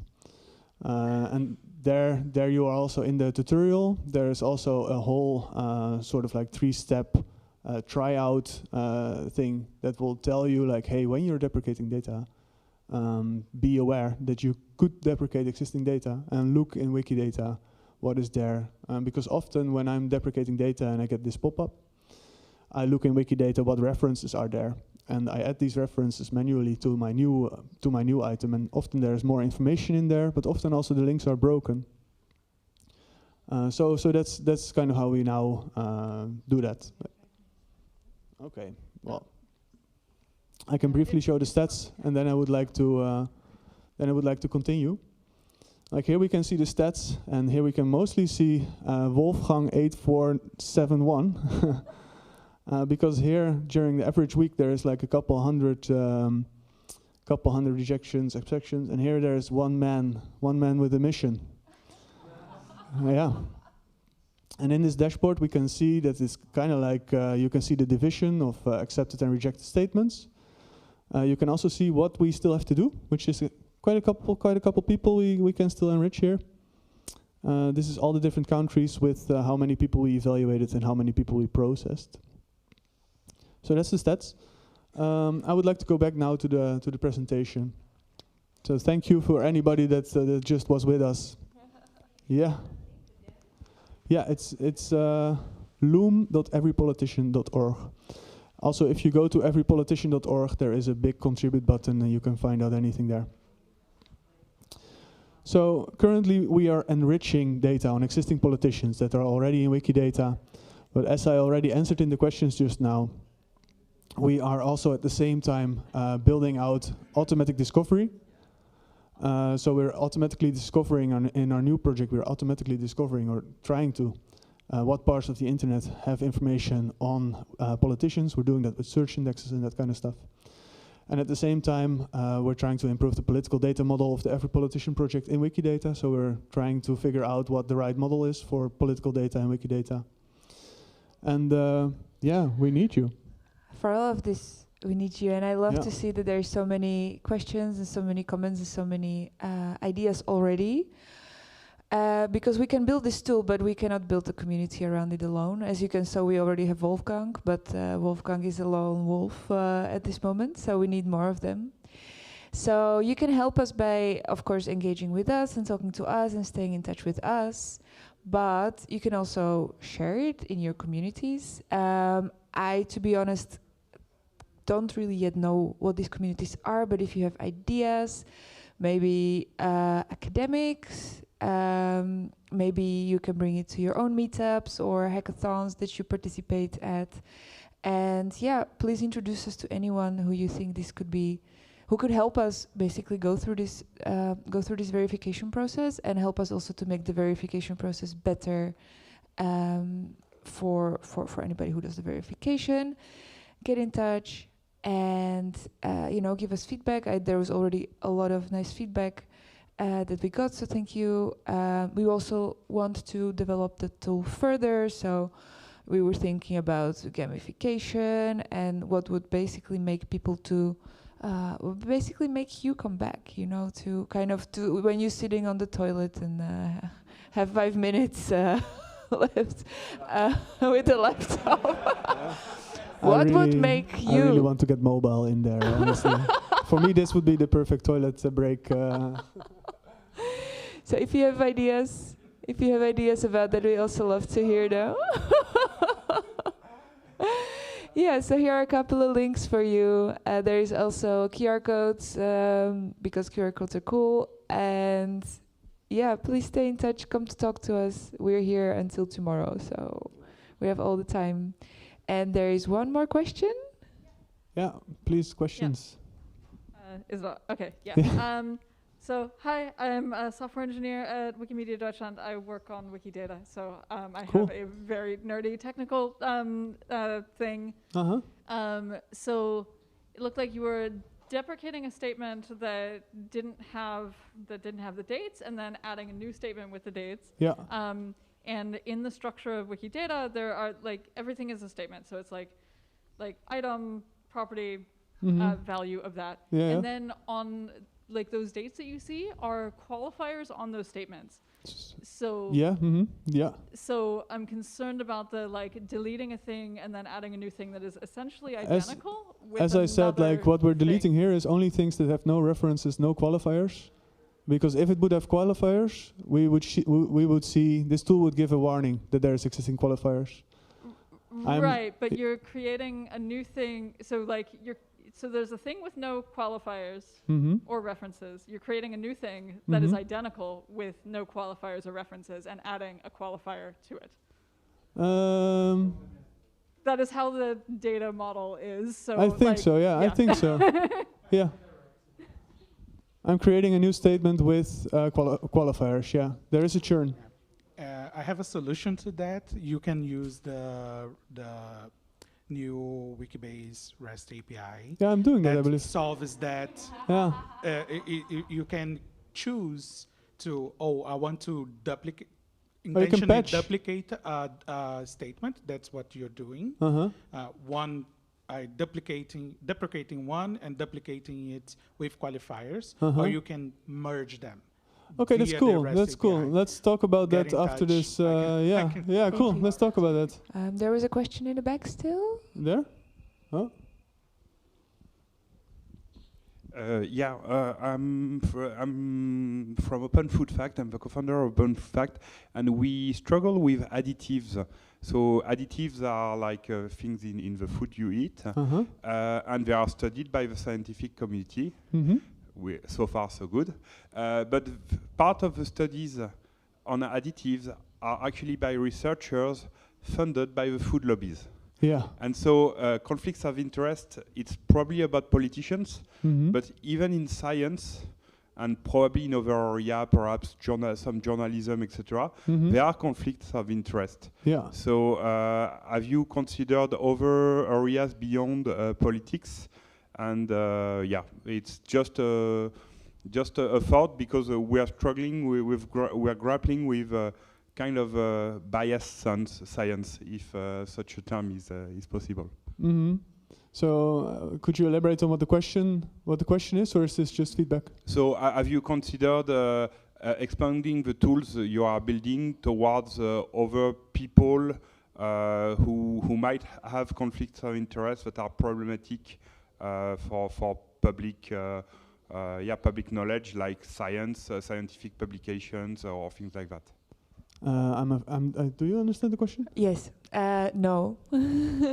Not at the moment. It's a very different. So you have to imagine that a scientist, to model a scientist and having a scientist having a conflict of interest, it's a very different question than a politician, right? So politician, you want to know if a person is a politician for different reasons that you want to know who a scientist is. So that would be a different project.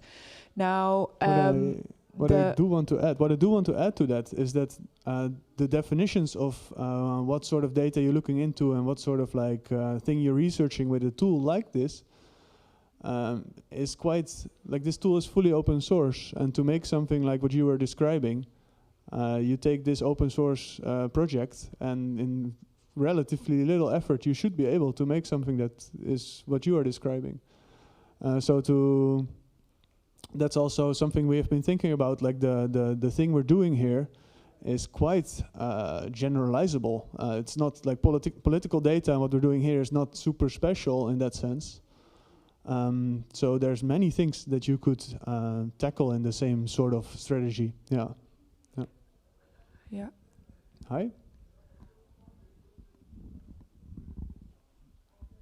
Yeah, maybe two suggestions. I think adding to that, I think that would be like white labeling it. I think that's like the technical term for it. I think that would be fantastic, because I could imagine this would also work great with, sports people, or with actors, or with, I don't know, anyone who has a Wikipedia article, has facts, and we haven't added them yet to Wikidata. I mean, that's super useful. But yeah, I mean, I understand it's quite a hard challenge, but I do think like if you have something like that, you could make it configurable. You could have challenges like, let's try to add all the facts about all the actresses from the Philippines to Wikidata, something like that. Well, if you have the tokens, feel free to. Sure. Yeah. Well, I mean, the Wikimedia Foundation has just released like an open weight model that you can use. We've definitely been thinking about the same thing. Like here, my time really goes into like mapping these politicians, because that's what I want to do.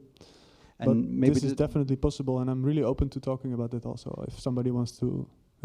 And the second suggestion, I heard 2 days ago from my most, avid user of my tool, Depictor, Piotr, who made 1.5 million edits using my tool manually. That one of the reasons he said why he's using my tool over some of the other comparable tools is because my tool doesn't stop. So I would suggest don't stop, but just don't just give 5 politicians. Give, I mean, you should make it a little bit more addictive, I guess. Endless stream of politicians. Yeah, and this is something like I've been talking. The reason it is like it is now, with only this community stats page and not like some sort of personal achievement, is that at the start we had these ideas for leaderboards and this kind of stuff. And I talked to Lydia Pinster, and she said like, hey, yeah, that's cool and all, but you kind of don't want to change the intrinsic motivation that people already have, and you don't want to replace that too much with extrinsic motivation. So I am kind of careful there. Like I am very much thinking about that there has to be some sort of personal achievement, and there has also to be some sort of shareable achievement. So look what I did, on this tool, for example. But we very much are careful. Yeah, that's the right word, I think, and thinking this through a lot before we act there. Yeah. That's also something I'm really interested in speaking to other people about. Yeah. Cool. I have a comment from the chat that I just wanted to voice. Thank you. It says, I wonder if this initiative would benefit from the effort to split out distinct elements about governments from administrative areas or clean up duplicates. Our coverage is very uneven in this regard. Yeah, this is something like the tool that you've looked at here, Polyloom, is a tool that I've built that your grandmother can use. And also the idea there is to make it as simple to use as possible. There is a humongous tutorial when you enter for the first time, maybe some of you saw it, where you really get taught what the idea behind the tool is and how to use it.